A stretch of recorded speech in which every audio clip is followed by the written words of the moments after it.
ನಮಸ್ಕಾರ, ನೀವು ನೋಡ್ತಾ ಇದ್ದೀರಾ ಏಷ್ಯಾನೆಟ್ ಸುವರ್ಣ ನ್ಯೂಸ್. ನಾನು ಶ್ವೇತಾ ಆಚಾರ್ಯ. ಗುರು ಗಂಡಾಂತರ ವಿಶೇಷ ಕಾರ್ಯಕ್ರಮಕ್ಕೆ ನಿಮ್ಮೆಲ್ಲರಿಗೂ ಸ್ವಾಗತ.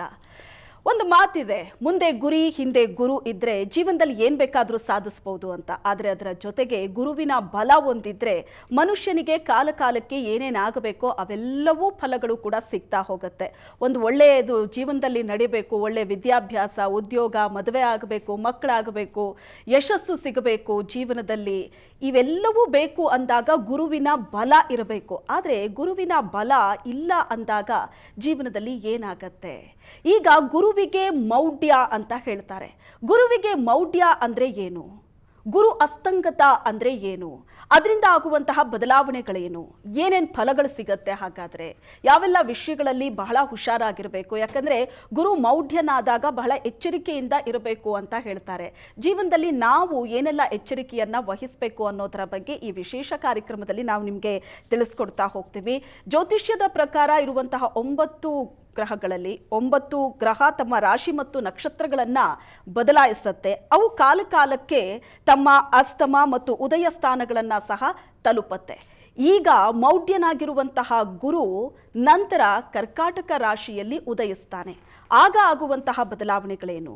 ಈಗ ಏನೆಲ್ಲ ಬದಲಾವಣೆಗಳಾಗತ್ತೆ? ಯಾವೆಲ್ಲ ರಾಶಿಯವರು ಬಹಳ ಎಚ್ಚರಿಕೆಯ ಹೆಜ್ಜೆಯನ್ನ ಇಡಬೇಕು?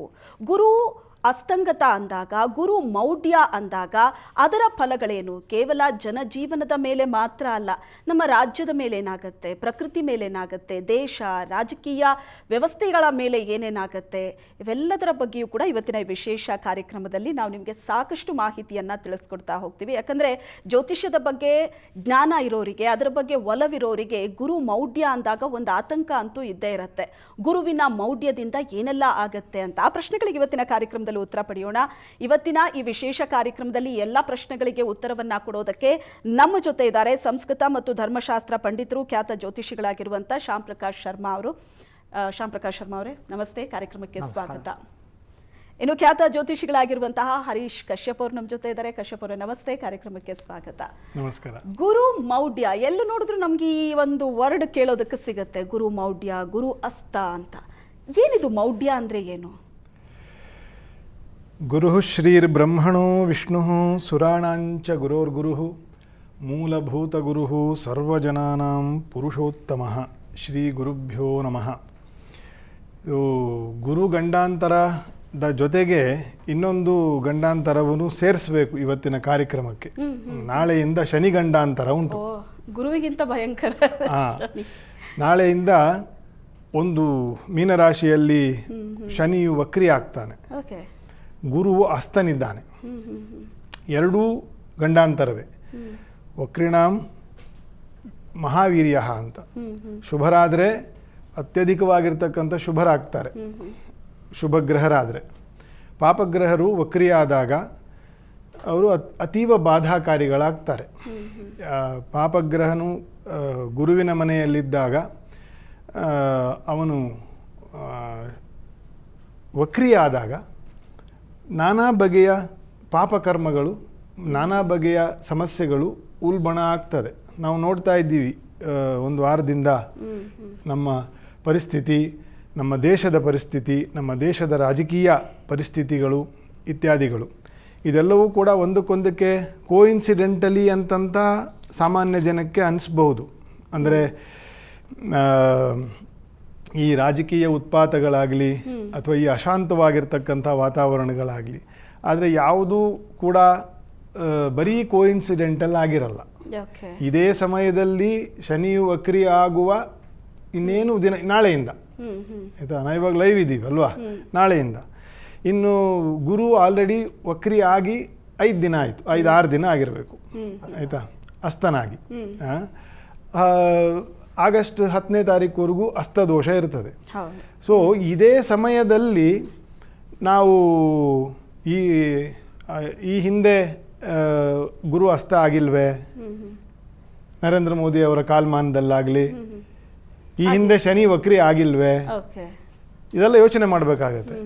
ಆದರೆ ಈ ಒಂದು ಕಾಂಬಿನೇಷನ್ನಲ್ಲಿ ಆಗ್ತಾ ಇರ್ತಕ್ಕಂಥದ್ದು ಒಂದೇ ವಾರದ ಎಕ್ಸಿಸ್ಟೆನ್ಷಿಯಲ್ ಎವಿಡೆನ್ಸ್ ಹೇಳ್ತಾ ಇರೋದು. ಈ ಒಂದೇ ವಾರದ ಸಂದರ್ಭದಲ್ಲಿ ಗುರುವು ಅಸ್ತನಾಗಿರ್ತಕ್ಕಂತಹ ದಿನವೇ ನಾನಾ ಬಗೆಯ ವಿರೋಧಗಳು ಪ್ರತಿಭಟನೆಗಳು ಶುರು ಆಗೋದು ಕಾಕತಾಳೀಯ ಅಲ್ಲ. ಅದು ಗ್ರಹ ಬಲ ಇಲ್ಲ ಅಥವಾ ಗುರುಬಲ ಇಲ್ಲ ಅಂತಂತ ಅದಕ್ಕೆ ಅರ್ಥ. ಇನ್ನು ವಕ್ರಿ ಆಗ್ತಕ್ಕಂತಹ ಶನಿಯ ಪ್ರಭಾವವು ಕೂಡ ಅದು ನೀಚ ಅವರೋಹಿಯ ಸ್ಥಾನ ಮೀನರಾಶಿಗೆ, ಅಂದರೆ ಮೇಷರಾಶಿಗೆ ಹೋಗ್ತಕ್ಕಂತಹ ಹಿಂದಿನ ತಿಂಗಳುಗಳು ವರ್ಷಗಳು, ಅದಕ್ಕೆ ಅದು ಯೋಗಕಾರಕ ರಾಶಿ ಅಲ್ಲ. ಯಾರಿಗೆ? ಶನಿಗೆ. ವಕ್ರಿ ಆಗುವ ದೋಷವೂ ನಾಳೆಯಿಂದ ಶುರುವಾಗಿ ಗುರುವಿನ ಅಸ್ತದೋಷವೂ ಇರಲಾಗಿ ಇದು ಒಂದು ಗಂಡಾಂತರವೇ ಅಂತ. ಈಗ ಏನೂ ಆಗಿದೆ, ಬರೀ ನಿಮಗೆ ಮೇಷರಾಶಿಯವ್ರಿಗೆ ಹೀಗೆ, ವೃಶ್ಚಿಕ ರಾಶಿಯವ್ರಿಗೆ ಹೀಗೆ ಅಂತಂತಂದರೆ ಅದು ಅಷ್ಟು ಇಂಪ್ಯಾಕ್ಟ್ ಆಗಲ್ಲ. ಇವತ್ತು ನಾವು ಇಡೀ ದೇಶ ಅಥವಾ ಇಡೀ ಪ್ರಪಂಚ, ಇಡೀ ಭಾರತವನ್ನು ನೋಡ್ತಾ ಇದೆ. So it is so impactful. Guru Shani ಅಥವಾ ಗ್ರಹಚಾರ ಅನ್ನೋದು, ಅದಕ್ಕೆ ಸುವರ್ಣವಾಹಿನಿಗೆ ಎಂದಿನಂತೆ ನಾನು ಅಭಿನಂದನೆಗಳನ್ನು ಸಲ್ಲಿಸಿಯೇ ಮುಂದುವರಿಸಬೇಕು. ಯಾಕಂದರೆ ಇಂಥ ಟೈಮಲ್ಲಿ ಇದನ್ನೆಲ್ಲ ಇಂಥ ಜ್ಯೋತಿಷ್ಯದ ವಿಶೇಷ ವಿಷಯಗಳನ್ನು ಆಗೋದನ್ನಂತೂ ತಪ್ಪಿಸೋದಕ್ಕಾಗಲ್ಲ. ಆದ್ರೆ ಈ ತರದೊಂದು ಬದಲಾವಣೆ ಆಗ್ತಿದೆ ಅಂತ ಅಂದಾಗ ಅದರಿಂದ ಏನ್ ಎಚ್ಚರಿಕೆ ವಹಿಸಬೇಕು ಅದನ್ನಂತೂ ವಹಿಸಬಹುದು ಅಂತ. ಎಸ್ ಶರ್ಮಾ ಅವರೇ, ಗುರು ಅಂತ ಅಂದಾಗ ಅದೊಂದು ಶುಭ ಗ್ರಹ. ಗುರುವಿನ ಬಲ ಇದ್ರೆ ಜೀವನದಲ್ಲಿ ಏನ್ ಬೇಕಾದ್ರೂ ಸಾಧಿಸ್ಬೋದು. ಈಗ ಕಶ್ಯಪ್ ಅವ್ರು ಹೇಳ್ತಾ ಇದ್ರು ನಾಳೆಯಿಂದ ಶನಿ ಕೂಡ ವಕ್ರಿ. ಶನಿ ಅಂತ ಅಂದ್ರೇನೆ ಜನಕ್ಕೊಂದು ಭಯ ಇದೆ, ಒಂದು ಆತಂಕ ಇದೆ. ಶನಿ ಒಳ್ಳೇದೂ ಮಾಡ್ತಾನೆ 7.5 ಇದ್ದಾಗ ಅಂದ್ರೂ ಸಹ ಜನ ಅದನ್ನ ಒಪ್ಕೊಳ್ಳೋದಕ್ಕೆ ರೆಡಿ ಇರೋದಿಲ್ಲ. ಗುರುವಿಗೆ ಈಗ ಮೌಢ್ಯ ಅಂತ ಅಂದಾಗ ಅದ್ರ ಮೇಲಿಂದ ಶನಿ ಬೇರೆ ಈ ರೀತಿಯಾದ ಪ್ರಭಾವ ಬೀರ್ತಾ ಇರೋದ್ರಿಂದ ಏನೇನು ಪರಿಣಾಮಗಳಾಗುತ್ತೆ ಜನಜೀವನದ ಮೇಲೆ ಏನಾಗುತ್ತೆ ಅಂತ ಒಬ್ಬ ವ್ಯಕ್ತಿ ಆತ ಕೇಳ್ಬೋದು. ಗುರು ಮೌಢ್ಯ ಅಂತ ಅಂದಾಗ ನನ್ನ ಮೇಲೆ ಏನು ಪ್ರಭಾವ ಬೀರುತ್ತೆ ಇದು ಅಂತ. ಶ್ರೀ ಗುರುಭ್ಯೋ ನಮಃ. ಗುರುರ್ಬ್ರಹ್ಮ ಗುರುರ್ವಿಷ್ಣು ಗುರುರ್ದೇವೋ ಮಹೇಶ್ವರಃ, ಗುರುಃ ಸಾಕ್ಷಾತ್ ಪರಂ ಬ್ರಹ್ಮ ತಸ್ಮೈ ಶ್ರೀ ಗುರವೇ ನಮಃ. ಸರ್ವೇಭ್ಯೋ ಋಷಿಭ್ಯೋ ನಮಃ, ಸರ್ವೇಭ್ಯೋ ಶಾಸ್ತ್ರಪ್ರವರ್ತಕೇಭ್ಯೋ ನಮಃ. ನಮ್ಮ ಸನಾತನ ಧರ್ಮಶಾಸ್ತ್ರದಲ್ಲಿ ಒಂದು ಸಂವತ್ಸರ ಅಂತ ತಗೊಂಡಾಗ ನಾವು ಕಾಲಗಣನೆಯನ್ನು 5 ರೀತಿಯಲ್ಲಿ ಮಾಡ್ತೀವಿ ನಾವು. ಹೇಗೆ ಅಂದರೆ ಚಾಂದ್ರಮಾನ, ಸೌರಮಾನ, ಬಾರ್ಹಸ್ಪತ್ಯ, ನಕ್ಷತ್ರಮಾನ ಅಂದರೆ ನಕ್ಷತ್ರ ಮಾಸ, ಸಾವನ ಮಾಸ. ಸಾವನ ಮಾಸ ಅಂದರೆ ಸನ್ರೈಸ್ ಟು ಸನ್ರೈಸು. ಇದರೊಳಗೆ ಬಾರ್ಹಸ್ಪತ್ಯ ಅನ್ನೋದು ಕೂಡ ಬರುತ್ತೆ. ಬೃಹಸ್ಪತಿ ಒಂದು ರಾಶಿಯಿಂದ ಇನ್ನೊಂದು ರಾಶಿಗೆ ಹೋಗೋದಕ್ಕೆ ಸಾಮಾನ್ಯವಾಗಿ 1 ವರ್ಷ ಬೇಕು. 360 ದಿನಗಳು ಅಂತ ಹೇಳ್ತೀವಿ. ಕೆಲವು ಸತಿ ಏನಾಗುತ್ತೆ ಅಂದರೆ ಅತಿಚಾರ ಆಗುತ್ತೆ. ಅತಿಚಾರ ಅಂದರೆ ಫಾಸ್ಟ್ ಮೋಷನ್.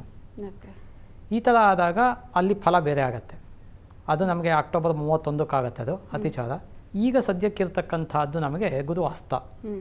ಗುರು ಅಸ್ತ ಅಥವಾ ಗುರು ಮೌಢ್ಯ ಅಂದರೆ ಏನು ಅಂದರೆ ತುಂಬ ಜನಕ್ಕೆ ಅದು ಕನ್ಫ್ಯೂಷನ್ಸ್ ಇರುತ್ತೆ.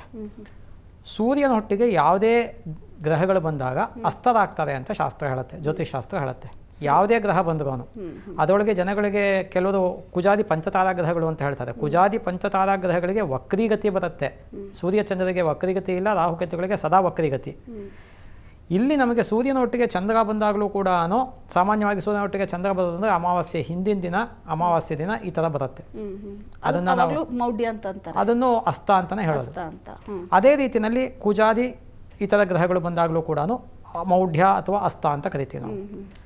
ಈ ಮೌಢ್ಯ ಅಥವಾ ಅಸ್ತ ಕಂಬಶ್ಚನ್ ಅಂತ ನಾವೇನು ಹೇಳ್ತೀವಿ, ಅಲ್ಲಿ ಆ ಗ್ರಹಗಳು ಯಾವುದು ಅಸ್ತವಾಗಿರ್ತವೆ ಅದು ಫಲವನ್ನು ಏನು ಕೊಡಬೇಕಾಗಿರುತ್ತೆ ಅದನ್ನು ಕೊಡೋದಿಲ್ಲ. ಸೂರ್ಯನ ಹತ್ರಕ್ಕೆ ಹೋದಾಗ ಸೂರ್ಯನ ಪ್ರಭಾವದಿಂದ ಈ ಗ್ರಹಗಳ ಬಲ ಕಡಿಮೆ ಆಗುತ್ತೆ. ಏನು ತುಂಬ ಸಿಂಪಲ್ ಎಕ್ಸಾಂಪಲ್ ಕೊಡ್ತೀನಿ ನಿಮಗೆ. ಸೂರ್ಯನಿಂದ ಬರಿಗಣ್ಣಿನಿಂದ ನೋಡ್ಬಿಟ್ಟು 1-2 ಸೆಕೆಂಡ್ ಒಳಗೆ ಮತ್ತೆ ನೀವು ಈ ಕಡೆ ನೋಡಿದಾಗ ಫುಲ್ಲು ಬ್ಲರ್ ಆಗುತ್ತೆ, ಏನೂ ಕಾಣೋದಿಲ್ಲ. 10 ಸೆಕೆಂಡ್ ಏನೂ ಕಾಣೋದಿಲ್ಲ. ಇದೇ ಅಸ್ತ ಅಂದ್ರೆ ಅಷ್ಟೇ, ಇನ್ನೇನು ಇಲ್ಲ. ಏನು ಕೊಡಬೇಕಾಗತ್ತೆ ಫಲ ಅದನ್ನ ಆ ಗ್ರಹಗಳು ನಮಗೆ ಫಾರ್ ಎಕ್ಸಾಂಪಲ್ಲು ವಿಳಂಬ ಆಗತ್ತೆ. ಈಗ ಫಾರ್ ಎಕ್ಸಾಂಪಲ್ಲು ಮಿಥುನ ರಾಶಿಗೆ ಗುರುಬಲ ಇದೆ, ಗುರು 2ನೇ ಮನೇಲಿದ್ದಾನೆ. ಮಕರ ರಾಶಿಗೆ 7ಮದಲ್ಲಿದ್ದಾನೆ. ಕನ್ಯಾ ರಾಶಿಗೆ 11ನೇ ಮನೆಯಲ್ಲಿದ್ದಾನೆ. ಸರ್ವೇ ಗ್ರಹ ಲಾಭಸ್ಥಾನೇ ಶುಭದಾಹ ಅಂತ ಜ್ಯೋತಿಷಾಸ್ತ್ರದಲ್ಲಿ ಮಾತಿದೆ. ಸೊ ಎಲ್ಲ ಗ್ರಹಗಳು ಕೂಡ ಲಾಭಸ್ಥಾನದಲ್ಲಿ ಶುಭ ಫಲ ಕೊಡುತ್ತೆ ಅಂತ. ಸೊ ಕನ್ಯಾ ರಾಶಿಗೆ ಗುರು ಅತ್ಯಂತ ಶುಭ ಫಲ ಕೊಡಬೇಕು ಆ್ಯಕ್ಚುಯಲ್ ಆಗಿ. ಆದರೆ ಇವಾಗ ಕೊಡ್ತಾ ಇಲ್ಲ ಸದ್ಯಕ್ಕೆ. ಯಾಕಾಗಲ್ಲ ಅಂದರೆ ಗುರುವಿಗೆ ಕೊಡೋದಕ್ಕೆ ಬಲ ಇಲ್ಲ, ಪವರ್ ಇಲ್ಲ. ಹಾಗಾಗಿ ಏನಾಗುತ್ತೆ ಅಂದರೆ ನಮಗೆ ಗುರು ಬಲ ಇವಾಗ ನಾವು 9 ಗ್ರಹಗಳಿದೆ. ರವಿ ಬಲ ಅನ್ನಲ್ಲ, ಕುಜಬಲ ಅನ್ನಲ್ಲ, ಶುಕ್ರ ಬಲ ಅನ್ನಲ್ಲ, ಯಾವುದು ಬಲ ಅನ್ನಲ್ಲ. ನಾವು ಅನ್ನೋದೇ ನಾವು ಗುರುಬಲ. ಒಂದು ಮುಖ್ಯವಾಗಿ ಗುರುಬಲ ಅಂತ ಹೇಳ್ತೀವಿ. ಅದು ಬಿಟ್ಟರೆ ಚಂದ್ರಬಲ ಅಂತ ಹೇಳ್ತೀವಿ. ಇವಾಗ ವೇದ ಮಂತ್ರದಲ್ಲೂ ಕೂಡ ನಾವು ತದೇವ ಲಗ್ನಂ ಸದಂ ತದೇವ ತಾರಾಬಲಂ ಚಂದ್ರಬಲಂ ತದೇವ ಅಂತಲೇ ಹೇಳ್ತೀವಿ ನಾವು. ಸೊ ಹಾಗಾಗಿ ನಮಗೇನಾಗತ್ತೆ ಅಂದರೆ 3 ಬಲಗಳು ಮುಖ್ಯವಾಗಿ ನಮಗೆ ಗೋಚಾರದಲ್ಲಿ ಬೇಕಾಗಿರ್ತಕ್ಕಂಥದ್ದು, ಯಾವುದೇ ಶುಭ ಕೆಲಸ ಮಾಡೋದಕ್ಕೆ ಬೇಕಾಗಿರ್ತಕ್ಕಂಥದ್ದು. ಒಂದು ನಕ್ಷತ್ರ ಬಲ, ಅದನ್ನೇ ತಾರಾಬಲ ಅಂತ ಕರಿತೀವಿ. ಇನ್ನೊಂದು ಚಂದ್ರಬಲ, ಅದು ಬಿಟ್ಟರೆ ಗುರುಬಲ. ನೀವು ಮದುವೆಗೆ ಅಕಸ್ಮಾತ್ ಮುಹೂರ್ತ ಇಡ್ಸಕ್ಕೆ ಹೋಯ್ತು ಅಥವಾ ಮದುವೆಗೆ ಕೇಳಕ್ಕೆ ಹೋಯ್ತು ನಮಗೆ ಅಂದರೆ ಗುರುಬಲ ಇದೆಯೋ ಇಲ್ಲ ನೋಡಿ ಸ್ವಾಮಿ ಅಂತದೆ. ಫಸ್ಟ್ ಕೇಳೋದೆ ಅವ್ರು ಯಾರಾದರೂ ಆಗಿರಲಿ, ಅವರಿಗೆ ಗುರು ಅಂದ್ರೆ ಏನು ಅಂತ ಗೊತ್ತಿಲ್ಲ ಅಂದ್ರೂ ಪರವಾಗಿಲ್ಲ, ಗುರುಬಲ ಇದೆಯಾ ಅಂತ ಕೇಳ್ತಾರೆ. ಹೌದು. ಸೊ ಹಾಗಾಗಿ ಏನಾಗುತ್ತೆ ಅಂದರೆ ಗುರುಬಲ ಅನ್ನತಕ್ಕಂಥದ್ದು ಎಲ್ಲದಕ್ಕಿಂತ ಬಹಳ ಇಂಪಾರ್ಟೆಂಟು. ಯಾಕೆ ಅಂದರೆ ನೀವು ಭಾಳ ಒಳ್ಳೆಯ ಮಾತು ಹೇಳಿದ್ರಿ, ಮುಂದೆ ಗುರು ಇರಬೇಕು, ಮುಂದೆ ಗುರಿ ಇರಬೇಕು, ಹಿಂದೆ ಗುರು ಇರಬೇಕು ಅಂತ. ಗುರು ಅನ್ನೋ ಶಬ್ದಕ್ಕೆ ಅದೇನೇ ಅರ್ಥ. ನಮ್ಮ ಜೀವನದ ಅಂಧಕಾರವನ್ನು ಯಾರು ತೆಗಿತಾನೆ ಅವನೇ ಗುರು. ಗುಶಬ್ದಸ್ತು ಅಂಧಕಾರ ಸ್ಯಾತ್ ಋಷಬ್ದಸ್ತ ನಿವರ್ತಕ ಅಂಧಕಾರ ನಿರೋಧಿತ್ವಾದ್ ಗುರು ಇತ್ಯಭಿಧೀಯತೆ ಅಂತ ನಮಗೆ ಧರ್ಮಶಾಸ್ತ್ರದಲ್ಲಿ ಎಕ್ಸ್ಪ್ಲನೇಷನ್ ಸಿಗುತ್ತೆ. ಸೊ ಹಾಗಾಗಿ ಈ ಗುರುನೇ ಇವತ್ತು ಎಲ್ಲರನ್ನು ಪ್ರಪಂಚವನ್ನು ಕಾಪಾಡಬೇಕಾದಂಥವನೇ ಕಾಡೋ ಪರಿಸ್ಥಿತಿ ಬಂದಿದೆ. ಯಾವ ಫೀಲ್ಡಲ್ಲಿ ಕಾಡ್ತಾನೆ ಅಂದರೆ ಗುರುವಿನಿಂದ ಮುಖ್ಯವಾಗಿ ನಾವು ಧಾರ್ಮಿಕ ಕ್ಷೇತ್ರವನ್ನು ನೋಡ್ತೀವಿ. ಧಾರ್ಮಿಕ ಕ್ಷೇತ್ರದಲ್ಲಿ ಅಯೋಧ್ಯೆಯಲ್ಲಿ ಹಗರಣಗಳಾಗಿದ್ದು ಬೆಳಕಿಗೆ ಬಂತು. ವಿದ್ಯಾರ್ಥಿಗಳ ಕ್ಷೇತ್ರವನ್ನು ನೋಡ್ತೀವಿ, ಈಗ ನಡೀತಾ ಇದೆ ಆಲ್ರೆಡಿ. ಹೌದು, ಮುಗಿತಾ ಇದೆ, ಇನ್ನೂ ಮುಂದುವರಿಯುತ್ತೆ. ಗೊತ್ತಾಯ್ತಾ? ಯಾಕೆ ಅಂದರೆ ಆಗಸ್ಟ್ 9ನೇ ತಾರೀಕು ತನಕ ಇದೆ, ಮಧ್ಯಾಹ್ನ 2 ಗಂಟೆ ತನಕ ಇದೆ ಗುರುಮೌಢ್ಯ. ಸೊ ಅಲ್ಲಿ ತನಕ ಈ ಥರದ್ದಿರುತ್ತೆ. ಮತ್ತು ಧಾರ್ಮಿಕ ಮತ್ತು ಆಧ್ಯಾತ್ಮಿಕ ವಿಚಾರಗಳಲ್ಲಿ ಗೊಂದಲಗಳು ಉಂಟಾಗತ್ತೆ. ಕೆಲವೆಲ್ಲ ಆಗಿದೆ ಈಗಷ್ಟೇನೆ, ಅದನ್ನೆಲ್ಲ ಹೇಳೋದಕ್ಕೆ ಇಷ್ಟಪಡೋದಿಲ್ಲ, ಆಗಿದೆ ಅದು. ಸೊ ಹೀಗಾಗಿ ಏನಾಗುತ್ತೆ ಅಂದರೆ ಇದೆಲ್ಲವನ್ನೂ ನಾವು ಅಬ್ಸರ್ವ್ ಮಾಡಿದಾಗ ಗುರುವಿನಿಂದ ಏನೇನು ಆಗತ್ತೆ ಸಂತಾನದ ವಿಚಾರಕ್ಕೂ ಕೂಡ, ಯಾಕಂದರೆ ಸಂತಾನ ಕಾರಕ ಬೃಹಸ್ಪತಿ. ಹಾಗಾಗಿ ಏನಾಗುತ್ತೆ ಈ ಸಮಯದಲ್ಲಿ ಯಾರಿಗೆ ಮಕ್ಕಳುಗಳು ಆಗಿರತ್ವೆ ಈ ಗುರು ಮೌಢ್ಯ ಇದ್ದಾಗ ಅವರು ಗುರು ಶಾಂತಿಯನ್ನು ಅವಶ್ಯಕವಾಗಿ ಮಾಡ್ಕೋಬೇಕು. ಅವಶ್ಯಕವಾಗಿ. ಅದು ಅಲ್ಲದೇನೆ ಯಾವ ಜಾತಕಕ್ಕೆ ಗುರು ಷಷ್ಠದಲ್ಲಿ ಅಷ್ಟಮದಲ್ಲಿ ವ್ಯಯದಲ್ಲಿ ಇರ್ತಾನೆ ಇವರು ಕಡಾಖಂಡಿತವಾಗಿ ಮಾಡ್ಕೋಬೇಕು. ಜನ್ಮನಾಮ ನರೋದುಃಖಂ ಅಂತ ಜ್ಯೋತಿಷಾಸ್ತ್ರದಲ್ಲಿ ಆಗಸ್ಟ್ 10 ತನಕ ಆಗಸ್ಟ್ 9 ತನಕ ಇದ್ದೇ ಇದೆ. ಮಧ್ಯಾಹ್ನ 2 ಗಂಟೆಗೆ ಬದಲಾವಣೆ ಆಗುತ್ತೆ, ಗುರುಮೌಢ್ಯ ಹೋಗುತ್ತೆ. ಇದಕ್ಕೆ ಇವತ್ತಿನ ಒಂದು ಪಾಶ್ಚಾತ್ಯ ಪದ್ಧತಿನಲ್ಲಿ ಇಷ್ಟು ಡಿಗ್ರಿ ಅಂತ ಹೇಳ್ತೀವಿ ನಾವು. ನಮ್ಮ ಬೃಹತ್ ಪರಾಶರ ಹೋರಾಶಾಸ್ತ್ರದ ಲೆಕ್ಕಾಚಾರದಲ್ಲಿ ಅಂದರೆ ಋಷಿ ಪ್ರಣೀತವಾದಂತಹ ಶಾಸ್ತ್ರಗಳಲ್ಲಿ ಅಂದರೆ ನಮಗೆ ಇಷ್ಟು ನಕ್ಷತ್ರ ಪಾದ ಅಂತ ಲೆಕ್ಕಾಚಾರ. ನಮಗೆ ಈ ಪಾದ ದಾಟ್ತು ಅಂದರೆ ಅಲ್ಲಿಗೆ ಅಸ್ತ ದೋಷ ಹೋಯ್ತು ಅಂತ. ಇದು ಎಲ್ಲದಕ್ಕೂ ಬರುತ್ತೆ. ಇವಾಗ ಗುರುಮೌಢ್ಯ ಆದಮೇಲೆ ನೆಕ್ಸ್ಟ್ ಶುಕ್ರಮೌಢ್ಯ ಬರುತ್ತೆ. ಇವಾಗ ಜಸ್ಟ್ ಗುರು ಬಗ್ಗೆ ಮಾತಾಡ್ತಾ ಇದ್ದೀವಿ ನಾವು. ನೆಕ್ಸ್ಟ್ ಗುರುಮೌಢ್ಯ ಮುಗಿತಾ ಇದ್ದಂಗೆ ನೆಕ್ಸ್ಟ್ ಮಂತಲ್ಲಿ ಶುಕ್ರಮೌಢ್ಯ ಬರುತ್ತೆ. ಗುರುಮೌಢ್ಯ ಇದ್ದಾಗ ಉಪನಯನ ಮಾಡಬಾರ್ದು ಅಂತ ಧರ್ಮಶಾಸ್ತ್ರ ಹೇಳುತ್ತೆ. ಶುಕ್ರಮೌಢ್ಯ ಇದ್ದಾಗ ವಿವಾಹ ಮಾಡಬಾರ್ದು ಅಂತ ಹೇಳುತ್ತೆ. ಗುರುಮೌಢ್ಯದಲ್ಲಿ ವಿದ್ಯಾ ಪ್ರಾರಂಭ ಕೂಡ ಮಾಡಬಾರ್ದು. ತುಂಬ ಜನಕ್ಕೆ ಅದು ಗೊತ್ತಿರೋದಿಲ್ಲ. ವಿದ್ಯಾರಂಭ ಅಂತ ನಾವೇನೇ ಅಕ್ಷರಾಭ್ಯಾಸ ಅಂತಲೇ ಹೇಳ್ತೀವಿ ನಾವು, ಅದನ್ನು ಕೂಡ ಮಾಡಬಾರ್ದು. ಇದೆಲ್ಲ ತಿಳ್ಕೊಂಡಿರ್ಬೇಕು ಜನಗಳು ಆಕ್ಚುಲ್ ಆಗಿ. ಅಲ್ಲ, ಈಗ ಎಲ್ಲದಕ್ಕೂ ಮುಹೂರ್ತ ಇಟ್ಕೊಡಿ ಅಂತ ಹೇಳ್ತಾರೆ. ಮುಹೂರ್ತ ಇಟ್ಕೊಡಿ ಅಂತ ಹೋದಾಗ್ಲೇ ಅವ್ರು ಹೇಳ್ತಾರೆ ಇದು ಪ್ರಶಸ್ತವಾದ ಸಮಯ ಅಲ್ಲ ಅಂತ. ಈಗ ಹೇಳಿದ್ರು ಈ ಗುರು ಮೌಢ್ಯ ಆಯ್ತು, ಇದಾದ ನಂತರ ಶುಕ್ರ ಬರುತ್ತೆ ಅಂತ. ಆದ್ರೆ ಗುರು ಮೌಢ್ಯ ಅಂತ ಅಂದಾಗ ಆಗೋ ಆತಂಕ ಕಶ್ಯಪ್ರೆ, ಐ ಥಿಂಕ್ ಶುಕ್ರ ಮೌಢ್ಯ ಅಂದಾಗ ಅಷ್ಟು ಆತಂಕ ಆಗ್ಲಿಕ್ಕಿಲ್ಲ ಅಂತ ಅನ್ಸುತ್ತೆ. ಅಥವಾ ಅದರದ್ದು ಪರಿಣಾಮಗಳು ಸಹ ಗುರು ಪರಿಣಾಮಗಳು ಏನಿರುತ್ತೋ ಮೌಢ್ಯ ಆದಾಗ ಹಾಗೆ ಇರುತ್ತಾ? ಅದಕ್ಕೆ ಆ ಶಬ್ದಗಳು ಸ್ವಲ್ಪ ನಾವು ತಿಳ್ಕೊಳ್ಬೇಕಾಗುತ್ತೆ. ಅಸ್ತದ ಅರ್ಥನೇ ಬೇರೆ, ಮೌಢ್ಯದ ಅರ್ಥನೇ ಬೇರೆ. ಹಾಗಾಗಿ ಏಕೆ ಅಂತ ಅಸ್ತ ಅಂತಂತಂದ್ರೆ ಈಗ ಕಂತಿ ಮುಂದೆ ಉದಯಿಸೋದು ಅಂತ. ಮೌಢ್ಯ ಅಂತಂತಂದ್ರೆ ಅವನು ಕಂತೋದು ಇಲ್ಲ, ಉದಯಿಸೋದು ಇಲ್ಲ, ಇದ್ದೇ ಇರ್ತಾನೆ. ಅದ್ರ ಮುಂದೆ ಸೂರ್ಯನ ಬೆಳಕು, ಸೂರ್ಯನ ವಿಷಯವು ಮುಚ್ಚುತ್ತದೆ. ಅವಾಗ ಅದನ್ನು ಮೌಢ್ಯ ಅಂತ ಕರೀತಾರೆ. ಅಂದ್ರೆ ನನ್ನಲ್ಲಿ ಯಾವಾಗಲೂ ಜ್ಞಾನ ಪ್ರಕಾಶ ಇದೆ, ಆಯ್ತಾ. ಯಾವುದೋ ಒಂದು ಸಂಕಟದಿಂದ ನನ್ನಲ್ಲಿ ಆ ಜ್ಞಾನ ಪ್ರಕಾಶವು ಪ್ರಕಟ ಆಗ್ತಾ ಇಲ್ಲ ಒಂದು ಸ್ವಲ್ಪ ಸಮಯಕ್ಕೆ. ಇಂದ್ರಾದಿ ದೇವತೆಗಳಿಗೂ ತಪ್ಪಿದ್ದಲ್ಲ ಇದು. ಪುರಾಣದಲ್ಲಿ ವಿಶೇಷವಾಗಿ ತ್ವಷ್ಟ ಬ್ರಹ್ಮನ ಒಂದು ಕಥೆಯಲ್ಲಿ ಗುರುವು ಈ ರೀತಿ ಅಸ್ತನಾಗಿ ಅಂದರೆ ಮೌಢ್ಯನಾಗಿ ಅಂದರೆ ನಾಪತ್ತೆ ಆದಾಗ ಇಂದ್ರ ಪದವಿಯನ್ನು ಕಳ್ಕೊಂಡ ಅಂತಂತಾನೆ ಒಂದು ಕಥಾನಕ ಇದೆ, ಆಯ್ತಾ. ಹಾಗಾಗಿ ಅಸ್ತ ಅಂದರೆ ಬೇರೆ ಅರ್ಥ. ಓಕೆ. ಗುರುವಿಗೆ ಮಾತ್ರ ಮೌಢ್ಯ ಅಂತ ಬರೋದು. ಯಾಕಂದ್ರೆ ಗುರು ಜ್ಞಾನಕಾರಕ. ಜ್ಞಾನಕ್ಕೆ ಮಾತ್ರ ಅದು ಗುರು ಗ್ರಹಕ್ಕೆ ಮಾತ್ರ ಮೌಢ್ಯ ಅಂತ. ಅಲ್ಲ, ಜ್ಞಾನಕ್ಕೆ ಮಾತ್ರ ಮೌಢ್ಯ ಅಂತಂತ ಹೇಳೋದು. ಅದಕ್ಕೆ ಶಂಕರಾಚಾರ್ಯ ಹೇಳಿದ್ದು ಮೂಢಮತೆ. ಮತಿಗೆ ಮೂಢನಾಗಿದ್ರೆ ಮಾತ್ರ ಭಗವಂತನನ್ನು ಆಶ್ರಯ ಮಾಡೋದಿಲ್ಲ ಅಂತಂತ. ಈ ಸಮಯ ಅಂತದೊಂದು ಮೌಢ್ಯತೆ ಬರುತ್ತೆ. ಹಾಗಾಗಿ ಗುರುವಿಗೆ ಮೌಢ್ಯ, ಗುರುವಿನಿಂದ ಗುರುವಿಗೆ ಮೌಢ್ಯ ಇರಲ್ಲ. ಅಂದ್ರೆ ಅವನು ಯಾವಾಗಲೂ ಪ್ರಕಾಶನೆ. ಆದ್ರೆ ಗುರುವಿನಿಂದ ನಮಗೆ ಮೌಢ್ಯ ಬರ್ತದೆ ಅಂತ. ಯಾಕಂದ್ರೆ we are always at the receiving end. Chandra ಇವತ್ತು ಕಂತಿದ್ರೆ ನಾಳೆ ಬೆಳಗ್ಗೆ ಮತ್ತೆ ಬರ್ತಾನೆ. ಎಲ್ಲರಿಂದನೂ ನಾವು ರಿಸೀವಿಂಗ್ ಎಂಡಲ್ಲೇ ಇರೋದು. ಹಾಗಾಗಿ ನಮಗೆ ಅದು ಮೌಢ್ಯ. ಇದರಲ್ಲೂ ಶುಭ ಅಶುಭ ಅಂತ ಏನಾದರೂ ಇದೆಯಾ? ಅಂದರೆ ಯಾರ ರಾಶಿಯಲ್ಲಿ ಅಥವಾ ಯಾರ ಜಾತಕದಲ್ಲಿ ಗುರುಬಲ ಇರುತ್ತೋ ಅವರಿಗೆ ಅದರ ಪರಿಣಾಮ ಪಾಸಿಟಿವ್ ನೆಗೆಟಿವ್ ಅಂತ, ಅಥವಾ ಯಾರಿಗೆ ಗುರುಬಲ ಇಲ್ಲ ಮೌಢ್ಯದ ದೋಷ ಶುಭ ಕಾರ್ಯಗಳಿಗೆ, ಶುಭ ಚಿಂತನೆಗಳಿಗೆ ಅದಕ್ಕೆ ಅವಕಾಶ ಇರಲ್ಲ. ಅಂದರೆ ಅದು ದೋಷ ಅಂತಷ್ಟೇನೆ. ಅದು ರಾಶಿಗಳಿಗೆ ಅಂತಂತ ಬರಲ್ಲ ಮೌಢ್ಯ ವಿಚಾರಗಳು. ಅಂದರೆ ರಾಶಿ ಫಲದಲ್ಲಿ ಬರೋದಿಲ್ಲ. ಆದರೆ ಯಾವ ರಾಶಿಯಲ್ಲಿ ಮೌಢ್ಯ ಅಥವಾ ಉದಯಿಸ್ತಾ ಇದ್ದಾನೆ, ಈಗ ಕರ್ಕಾಟಕಕ್ಕೆ ಈ ಮೇಷ, ಕರ್ಕಾಟಕ, ಸಿಂಹ, ವೃಶ್ಚಿಕ ಇದೆಲ್ಲ ರಾಜತ್ವ ಇರತಕ್ಕಂತಹ ರಾಶಿಗಳು. ಗುರುವಿಗೆ ಕೇಂದ್ರ ಸ್ಥಾನಗಳು ಆಗ್ತದೆ. ಕರ್ಕರಾಶಿ ಉಚ್ಚ ರಾಶಿಯು ಆದ್ದರಿಂದ ತ್ರಿಕೋಣ ಸ್ಥಾನಗಳು ಅಲ್ಲದೆ ತ್ರಿಕೋಣ ಸ್ಥಾನಗಳು ಆಗಿದ್ರೂ ಕೂಡ ಧನುರ್ರಾಶಿ ಈ ಥರ ಬರಲ್ಲ. ಧನುರ್ರಾಶಿಗೆ ಇರ್ತಕ್ಕಂಥ ಕಾರಕತ್ವನೇ ಬೇರೆ. ರಾಜತ್ವಕ್ಕೆ ಇರ್ತಕ್ಕಂಥ ಕಾರಕತ್ವ ಇರೋದು ಮೇಷ, ಕರ್ಕ, ಸಿಂಹ, ವೃಶ್ಚಿಕ. ಈ ರಾಶಿಗಳಿಗೆ ಗುರು ಬಂದಾಗ ವಿಶೇಷವಾಗಿರ್ತಕ್ಕಂಥ ಏಳಿಗೆಯನ್ನು ಕಾಣ್ತಾರೆ ಜನರು. ಲೋಕವು, ಜನ ಅಂತಲ್ಲ, ಏನು ಪೃಥ್ವಿಯ ಒಂದು ಸತ್ವವು ಕೂಡ ಒಳ್ಳೆದಾಗ್ತದೆ. ಗುರು ಕೇಂದ್ರದಲ್ಲಿ ಉಚ್ಚ ರಾಶಿಯಲ್ಲಿ ಇದ್ರೆ ಅಂದ್ರೆ ಜಡ ಪದಾರ್ಥಗಳಿಗೂ ಕೂಡ ಚೈತನ್ಯ. ಅದಕ್ಕೆ ಅವನನ್ನು ಜೀವಗ್ರಹ ಅಂತ ಕರೆಯೋದು. ಅಲ್ಲ, ಈಗ ವೃಶ್ಚಿಕ ರಾಶಿ ಅಂತ ಅಂದಾಗ ದೇಶವನ್ನ ಆಳೋ ಪ್ರಧಾನಿ ಅವರದ್ದು ಕೂಡ ಅದಕ್ಕೆ ಅಲ್ಲಿಗೆ ಬರ್ತಾ ಇದ್ದೀನಿ. ಕರ್ಕ ಲಗ್ನ, ಇಂದಿರಾ ಗಾಂಧಿ ಅವ್ರದ್ದು ಕರ್ಕ ಲಗ್ನ, ಸೋನಿಯಾ ಗಾಂಧಿ ಅವ್ರದ್ದು ಕರ್ಕ ಲಗ್ನ, ಇನ್ನೂ 3-4 ಜನ ದೊಡ್ಡ ನಾಯಕರದ್ದು ಕರ್ಕ ಲಗ್ನ. ಆ ಲಗ್ನವೇ ಒಂದು ದೊಡ್ಡ ಸ್ಥಾನಮಾನವನ್ನು ಕೊಡ್ತಕ್ಕಂತಹ ಚಂದ್ರನ ರಾಶಿ. ಅಲ್ಲಿ ಇರ್ತಕ್ಕಂಥದ್ದು ಗುರುವಿಗೆ ಮೌಢ್ಯ ಬಂದಾಗ ಅಥವಾ ಗುರು ಅಲ್ಲಿ ಸಂಚಾರ ಆದಾಗ ಅತ್ಯಂತ ಶುಭಕರ. ಈ ಅತ್ಯಂತ ಶುಭಕರನ ಸಮಯದಲ್ಲಿ ಈ ಒಂದು ಮೌಢ್ಯವು ಬಂದು ರವಿಯ ದಶೆಯಿಂದ ನಾನಾ ಬಗೆಯ ದೋಷಗಳು, ಆಗಲೇ ಆಚಾರ್ಯರು ಹೇಳಿದ ಹಾಗೆ ಅದು ವಿದ್ಯಾಸ್ಥಾನಗಳು. ಒಂದಂತೂ ಈಗ ನಾವು ಇಷ್ಟು ದಿನದಿಂದ ನೋಡ್ತಾ ಇದ್ದೀವಿ, ಗುರುವಿಗೆ ಸಂಬಂಧಪಟ್ಟರು ವಿದ್ಯಾಸ್ಥಾನಗಳು, ದೇವಸ್ಥಾನ, ದೇವಳಗಳು ಇತ್ಯಾದಿ. ಅದಕ್ಕೆ ಯಾಕೆ ಇದರ ಕೋಇನ್ಸಿಡೆನ್ಸಾ? ಇದು ದೂರದಿಂದ ಕಾಣ್ತದೆ ಹಾಗೆ, ಏನೋ ಹಾಗಿತ್ತಂತೆ, ಏನೋ ಹಿಂಗಾಯ್ತಂತೆ ಅಂತ. ಬಟ್ ಈ ಸಮಯದಲ್ಲಿ ಆಗಿರ್ತಕ್ಕಂಥದ್ದು ಆ ದೋಷಗಳ ಒಂದು ಏಳಿಗೆ. ಇದರಲ್ಲಿ ಇನ್ನೂ ಒಂದು ಮರ್ಮ ಇದೆ.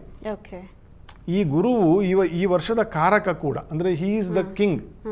ಗುರುವಿನ ವರ್ಷ ಪರಾಭವ ನಾಮ ಸಂವತ್ಸರ. ಈ ಗುರುವಿಗೆ ತನ್ನ ರಾಶಿಗೆ ದೃಷ್ಟಿ ಉಂಟು. 9ನೇ ಮನೆಯ ಪೂರ್ವದ ಏಳಿಗೆ, ಪೂರ್ವದ ಎಲ್ಲ ಏಳಿಗೆಯನ್ನು ಸೂಚಿಸ್ತಕ್ಕಂಥದ್ದು 9ನೇ ಮನೆ. ಅದು ಗುರುವಿನ ಮನೆ ಕರ್ಕ ರಾಶಿಯಿಂದ. ಅಲ್ಲಿ ಶನಿ ಎಲ್ಲ ಪ್ರಾಚೀನ ಕರ್ಮವನ್ನು ಕಾರಕತ್ವ ಹೊಂದಿರತಕ್ಕಂಥವನು, ಎಲ್ಲವನ್ನು. ಸೊ ಈ ಗುರುವಿಗೆ ಶನಿಗೆ ಅಲ್ಲಿ ಸಮತ್ವ ಇದ್ರೂ ಕೂಡ ತಾತ್ಕಾಲಿಕವಾಗಿರ್ತಕ್ಕಂಥ ಮೈತ್ರಿ ಉಂಟು. ಇವಾಗ ಶನಿ ಮೇಷರಾಶಿಗೆ ಬರುವವರೆಗೂ ಇದನ್ನು ತುಂಬ ಸೂಕ್ಷ್ಮ ವಿಷಯ ತುಂಬ ಸರಳವಾಗಿ ಹೇಳ್ತಾ ಇದ್ದೀನಿ, ಆಯ್ತಾ? ಅದಕ್ಕೆ ಸರಳ ಮಾಡ್ಲಿ ಹೇಳ್ತಿದ್ದೀನಿ. ಏನಕ್ಕೆ ಹೇಳ್ತಿದ್ದೀನಿ ಅಂತಂದರೆ ಇದರಲ್ಲಿ ಒಂದು ಮರ್ಮ ಅಂತ ಏನಕ್ಕೆ ಹೇಳಿದೆ ಅಂದರೆ, ಈ ಕಳ್ಳತನಗಳು ಯಾರು ಮಾಡ್ತಾ ಇದ್ದಾರೆ ಇದನ್ನೆಲ್ಲ ಹಿಡ್ಕೊಡೋನು ಶನಿ. ಎಲ್ಲ ಕಳ್ಳಕಾಕರಿಗೆ ಕಾರಕ ಅವ. ಈಗ ಯಾರ ಮನೆಯಲ್ಲಿದ್ದಾನೆ? ಗುರುವಿನ ಮನೆಯಲ್ಲಿದ್ದಾನೆ. ಯಾರ ದೃಷ್ಟಿ ಅವನ ಮೇಲಿದೆ? ಗುರುವಿನ ದೃಷ್ಟಿ ಅವನ ಮೇಲಿದೆ. ಯಾರಿಗೂ ಉಪಕಾರ ಮಾಡ್ತಾ ಇದ್ದಾನೆ? ಗುರುವಿಗೇ ಉಪಕಾರ ಮಾಡ್ತಾ ಇರೋದು. ಹೀಗೆ ತಿಳ್ಕೊಳ್ಬೇಕು ಅದನ್ನು. ಹಾಗಾಗಿ ಇಂಥ ಸಮಯದಲ್ಲಿ ನಮಗೆ ದೂರದಿಂದ ಅಯ್ಯೋ ಈ ರೀತಿ ಮಾಡಿದ್ರು, ಪಾಪ ಎಷ್ಟೋ ಮಕ್ಕಳು ಸೂಸೈಡ್ ಮಾಡ್ಕೊಂಡ್ಬಿಟ್ರು, ಅಥವಾ ನಮ್ಮ ಭಕ್ತರು ಹೋಗ್ತಕ್ಕಂಥ ಚಾರ್ಧಾಮ್ ಆಗಲಿ ಅಥವಾ TTD ಆಗಲಿ ಅಥವಾ ಅಯೋಧ್ಯೆ ಆಗಲಿ ಇದರಿಂದೆಲ್ಲ ಬೇಕಾದಷ್ಟು ಹಣ ಕಳ್ತನ ಮಾಡ್ತಿದ್ದಾರೆ. ನಮಗೆ ಹೊರಗಡೆಯಿಂದ ದುಃಖ ಆಗ್ತದೆ, ಆದರೆ ಯಾರಾದರೂ ತೋರಿಸ್ಕೊಡೋರು ಬೇಕಲ್ಲ. Who will ring the bell, ಯಾರೋ ಒಬ್ರು ಗಂಟೆ ಹೊಡಿಬೇಕಲ್ಲ. ಇದರ ಇಂಥ ವಿಶೇಷವಾಗಿರ್ತಕ್ಕಂಥ ವರ್ಷದಲ್ಲಿ, ಮಧ್ಯದ ವರ್ಷದಲ್ಲಿ ಇದ್ದೀವಿ ಆಯಿತಾ. ಹಾಗಾಗಿ ಗ್ರಹಚಾರದ ಮೂಲಕ ನೋಡಿದರೆ ಇದೆಲ್ಲ ಆಗ್ತಾ ಇರೋದು ಒಳ್ಳೆಯದು. ಗ್ರಹಚಾರದ ವಿಷಯದಲ್ಲಿ ನೋಡಿದ್ರೆ ಒಳ್ಳೆಯದು. ಇದರಿಂದೆಲ್ಲ ಏನಾಗುತ್ತೆ, ಆಡಳಿತಾತ್ಮಕವಾಗಿರ್ತಕ್ಕಂಥ ಅನೇಕ ಒಳ್ಳೆಯದು ನಮಗೆ ಆಗೋದಲ್ವಾ. ಏನಪ್ಪ, ಮೋದಿ ಅವರು ವಿಶ್ವಪ್ರಸಿದ್ಧಿ ಪಡೆದಿರೋದು ಒಂದು ಪ್ರಾಮಾಣಿಕ ವ್ಯಕ್ತಿ, ಪರಿಶ್ರಮನೇ ಅವರ ಒಂದು ಸ್ವಭಾವ ಅಂಥವ್ರ ಕೈಯಲ್ಲಿ ಇರಬೇಕಾದ್ರೆ ಇದಕ್ಕೆ ಎಲ್ಲೆಲ್ಲಿ ಇವಾಗ ಲೂಪ್ ಹೋಲ್ಸ್ಗಳಿದೆಯೋ, ಏನೇನು ಮಾಡ್ಬೋದು, to the best he will be able to do it.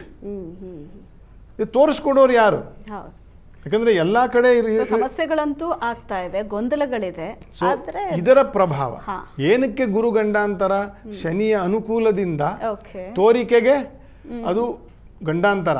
ಆದರೆ ವಸ್ತುತಃ ನಮ್ಮೆಲ್ಲರಿಗೂ ಒಳ್ಳೆಯದಾಗ್ತಕ್ಕಂತಹ ಕಾರಣಗಳು ಕೂಡ ಇದರಲ್ಲಿ ಅಡಗಿದೆ. ಓಕೆ, ಇನ್ನು ದೇಶ ರಾಜಕೀಯ ಅದ್ರ ಮೇಲಿನ ಪರಿಣಾಮ ಹೇಳಿದ್ರು, ಜಾಗತಿಕ ಮಟ್ಟದಲ್ಲಿ ಇದ್ರ ಪರಿಣಾಮ ಏನಾದರೂ ಇರುತ್ತಾ? ಅಂದರೆ ಹೇಳ್ತಾರೆ ಗುರು ಅಂತ ಅಂದಾಗ ಈಗ ಆರ್ಥಿಕ ವಲಯದಲ್ಲಿ ಒಂದಷ್ಟು ಸಮಸ್ಯೆಗಳು ಆಗಬಹುದು, ಚಿನ್ನದ ಬೆಲೆ ದಿಢೀರಂತ ಬದಲಾವಣೆಗಳಾಗಬಹುದು ಅಂತ. ಈಗ ಗುರು ಮೌಢ್ಯ ಅಂತ ಅಂದಾಗ ಅದ್ರ ಮೇಲೆ ಏನಾದರೂ ಪರಿಣಾಮಗಳಿರುತ್ತಾ? ಖಂಡಿತ ಬೀಳುತ್ತೆ. ಹೇಗೆ ಅಂದರೆ ಜ್ಯೋತಿಷ ಶಾಸ್ತ್ರದಲ್ಲಿ 3 ವಿಭಾಗ ಇದೆ, ಸಿದ್ಧಾಂತ, ಸಂಹಿತಾ, ಹೋರ ಅಂತ. ಈ ಸಂಹಿತಾ ಭಾಗದಲ್ಲಿ ನೀವು ಕೇಳಿರ್ತಕ್ಕಂಥ ಪ್ರಶ್ನೆಗೆ ಉತ್ತರ ಇರ್ತಕ್ಕಂಥದ್ದು. ಸಂಹಿತಾ ಭಾಗದಲ್ಲಿ ಮೇದಿನಿ ಜ್ಯೋತಿಷ ಅಂತ ಒಂದು ಭಾಗ ಬರುತ್ತೆ. ಈ ಮೇದಿನಿ ಜ್ಯೋತಿಷ ಅನ್ನೋದು ಇಡೀ ಪ್ರಪಂಚದಲ್ಲಿ ಪ್ರತಿ ವರ್ಷವೂ ಏನೇನಾಗುತ್ತೆ ಅನ್ನೋದನ್ನು ತಿಳಿಸ್ತಕ್ಕಂಥದ್ದು.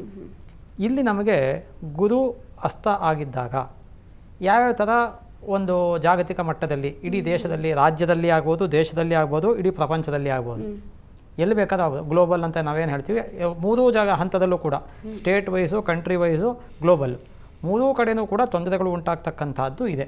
ಇಡೀ ಪ್ರಪಂಚದಲ್ಲಿ ಎಲ್ಲ ಕಡೆನೂ ಹಾಹಾಕಾರ ಇದೆ, ಇಲ್ಲ ಅಂತಿಲ್ಲ. ನಾನು ಮೊನ್ನೆ ಯಾವುದೋ ವಿಡಿಯೋ ನೋಡ್ತಾ ಇದ್ದೆ, ನಾನು ಜಸ್ಟ್ ನೋಡ್ತಾ ಇರಬೇಕಾದ್ರೆ ಬೇರೆ ಯಾವುದೋ ಫಾರಿನ್ ಕಂಟ್ರಿನಲ್ಲೂ ಕೂಡ ವಿದ್ಯಾರ್ಥಿಗಳಿಗೇನೋ ತೊಂದರೆ ಆಗಿ ಗಲಾಟೆ ಪ್ರೊಟೆಸ್ಟ್ ಆಗ್ತಾ ಇದೆ.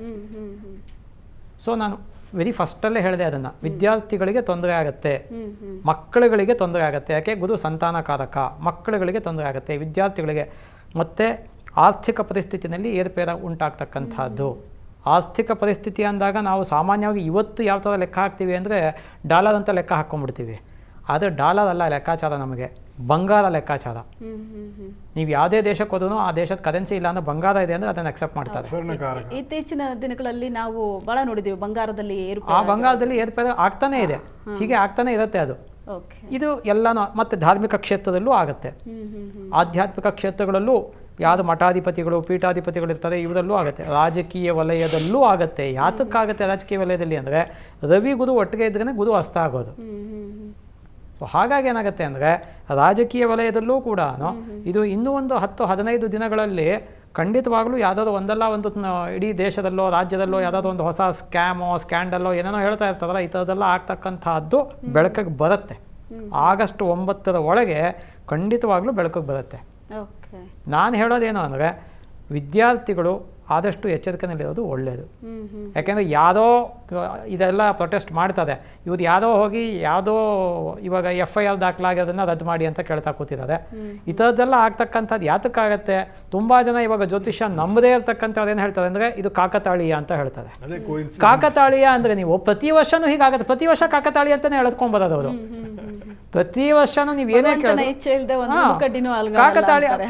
ಕಾಕತಾಳಿ ಅಂದರೆ ಯಾವಾಗಲೋ ಒಂದ್ಸತಿ ಆಗ್ತಕ್ಕಂಥದ್ದು. ಪ್ರತಿ ವರ್ಷದಲ್ಲೂ ಗುರುಮೌಢ್ಯ ಆಗುತ್ತೆ, ಶುಕ್ರಮೌಢ್ಯ ಆಗುತ್ತೆ. ಪ್ರತಿ ವರ್ಷ ಇಂತಿಂಥ ಸಂದರ್ಭಗಳು, ಇವಾಗ ಶುಕ್ರಮೌಢ್ಯ ಆದಾಗ ಸ್ತ್ರೀಯರಿಗೆ ತೊಂದರೆ ಆಗುತ್ತೆ ದೇಶದಲ್ಲಿ, ಪ್ರಪಂಚದಲ್ಲಿ, ರಾಜ್ಯದಲ್ಲಿ. ಸೊ ಈ ಥರದನ್ನೆಲ್ಲ ನಾವು ಬಹಳ ಕೂಲಂಕಷವಾಗಿ ಸ್ಟಡಿ ಮಾಡಿದಾಗ ಗೊತ್ತಾಗುತ್ತೆ. ಯಾರೆಂಡಿ ಮಾಡೋದು ಅಂತೀವಲ್ಲ, ಈ ಥರ ಮಾಡಿದಾಗ ಗೊತ್ತಾಗುತ್ತೆ. ಸುಮ್ಮನೆ ಮೇಲ್ನೋಟಕ್ಕೆ ಏನೂ ಗೊತ್ತಾಗೋದಿಲ್ಲ. ಸೊ ಗುರುವಿನಿಂದ ಇಡೀ ದೇಶಕ್ಕೆ, ಪ್ರಪಂಚಕ್ಕೆ, ರಾಜ್ಯಕ್ಕೆ, ಪ್ರತಿಯೊಂದು ಕುಟುಂಬಕ್ಕೆ, ಪ್ರತಿಯೊಂದು ವ್ಯಕ್ತಿಗೆ ಸದ್ಯದ ಪರಿಸ್ಥಿತಿನಲ್ಲಿ ಅಷ್ಟು ಅನುಕೂಲಕರವಾಗಿ ಇಲ್ಲ ಅನ್ನೋದನ್ನು ಹೇಳ್ಬೋದು. ಯಾರಿಗೆ ಗುರುಬಲ ಇರುತ್ತೆ ಒಂದು ಚೂರು ಎಫೆಕ್ಟ್ ಕಮ್ಮಿ ಆಗುತ್ತೆ. ಗುರುಬಲನೂ ಇಲ್ಲದೆ ಗುರುನೂ ಅಸ್ತಾಗಿದೆ ಇದ್ದಿದ್ದು. ಅದೇ ನಾನು ಹೇಳಿದೆ, ಗುರು ಬಲ ಇದ್ದವರಿಗೆ ಎಫೆಕ್ಟ್ ಇದ್ದೇ ಇರುತ್ತೆ. ಎಫೆಕ್ಟ್ ಇದ್ದೇ ಇರುತ್ತೆ, ಎಫೆಕ್ಟ್ ಇದ್ದೇ ಇರುತ್ತೆ, ಪ್ರಮಾಣ ಒಂಚೂರು ಕಮ್ಮಿ ಆಗುತ್ತೆ ಅಷ್ಟೇ. ನಾ ಇದ್ರ ಬಗ್ಗೆ ಮಾತಾಡ್ತೀನಿ. ವೀಕ್ಷಕರೇ, ಗುರು ಮೌಢ್ಯ ಅನ್ನೋದ್ರ ಬಗ್ಗೆ ಬಹಳಷ್ಟು ವಿಷಯವನ್ನ ತಿಳಿಸ್ಕೊಡ್ತಾ ಇದ್ದಾರೆ. ಆದ್ರೆ ನಿಮಗೂ ಕೂಡ ಏನಾದರೂ ಪ್ರಶ್ನೆಗಳಿದ್ದು ಅದಕ್ಕೆ ಉತ್ತರ ತಿಳ್ಕೋಬೇಕು ಅಂತ ಇದ್ರೆ ಇವತ್ತಿನ ಈ ವಿಶೇಷ ಕಾರ್ಯಕ್ರಮಕ್ಕೆ ನೇರವಾಗಿ ಕರೆ ಮಾಡ್ಬೋದು. ಗುರು ಮೌಢ್ಯನಾಗಿದ್ದಾನೆ, ಗುರು ಅಸ್ತನಾಗಿದ್ದಾನೆ ಅಂತ ಅಂದಾಗ ಏನೆಲ್ಲ ಪರಿಣಾಮಗಳಿರುತ್ತೆ ಅದ್ರ ಬಗ್ಗೆ ಮಾತಾಡ್ತಾ ಇದ್ರು. ಅದ್ರ ಜೊತೆಗೆ ನಿಮ್ಮಲ್ಲೂ ಕೂಡ ಪ್ರಶ್ನೆಗಳಿದ್ದು, ಕೆಲವು ಪ್ರಶ್ನೆಗಳಿಗೆ ನಾನು ಉತ್ತರ ತಗೋಬೇಕು, ಕಾರ್ಯಕ್ರಮಕ್ಕೆ ಕಾಲ್ ಮಾಡಬೇಕು ಅಂತಿರೋರು ಕಾಲ್ ಮಾಡಿ, ಯಾಕಂದರೆ ಸ್ಕ್ರೀನ್ ಮೇಲೆ ನಂಬರ್ ಬರ್ತಾ ಇದೆ. ನೇರವಾಗಿ ಕಾರ್ಯಕ್ರಮಕ್ಕೆ ಕಾಲ್ ಮಾಡಿ ನೀವು ಪ್ರಶ್ನೆಗಳನ್ನು ಕೇಳಿ ಅದಕ್ಕೆ ಉತ್ತರವನ್ನು ಪಡ್ಕೋಬೋದು. ಅದಕ್ಕಿಂತ ಮೊದಲು ನನ್ನದೊಂದು ಪ್ರಶ್ನೆ ಇದೆ. ಈಗ ಗುರು ಮೌಢ್ಯ ಅಂತ ಅಂದಾಗ ಯಾವೆಲ್ಲ ವಿಷಯದಲ್ಲಿ ಎಚ್ಚರಿಕೆ ಇರಬೇಕು? ಸಾಮಾನ್ಯ ವ್ಯಕ್ತಿ ದೇಶದ ವಿಷಯದಲ್ಲಿ, ರಾಜ್ಯದ ವಿಷಯದಲ್ಲಿ ಒಂದಷ್ಟು ಎಚ್ಚರಿಕೆ ವಹಿಸಬೇಕು. ಕೆಲವೊಂದಷ್ಟು ಸಮಸ್ಯೆಗಳನ್ನು ನಾವು ನೋಡ್ತಾ ಇದ್ದೀವಿ. ಇದು ಗುರು ಮೌಢ್ಯ ಆಗಿದ್ದರ ಫಲ ಅಂತನೂ ಅಂದ್ರಿ. ಬಟ್ ಒಬ್ಬ ವ್ಯಕ್ತಿ, ಆತನಿಗೆ ಗುರು ಬಲ ಇರಲಿ ಅಥವಾ ಗುರು ಬಲ ಇಲ್ಲದೆ ಇರಲಿ, ಆತ ಯಾವ ರೀತಿ ಎಚ್ಚರಿಕೆ ಹೆಚ್ಚೆ? ಫೈನಾನ್ಸ್. ಓಕೆ, ಹಣಕಾಸಿನ ವ್ಯವಹಾರ ಮಾಡುವಾಗ ಬಹಳ ಯಾಕಂದ್ರೆ ಎಲ್ಲ ಏನು ಧನ ವಿಷಯಗಳಿಗೂ ಕೂಡ ಗುರುವಿನ ಅನುಕೂಲದಿಂದ ಕೊಡುವಂಥ ಒಂದು ಇದು ಎಲ್ಲ ಅವರಲ್ಲೇ ಇರೋದು.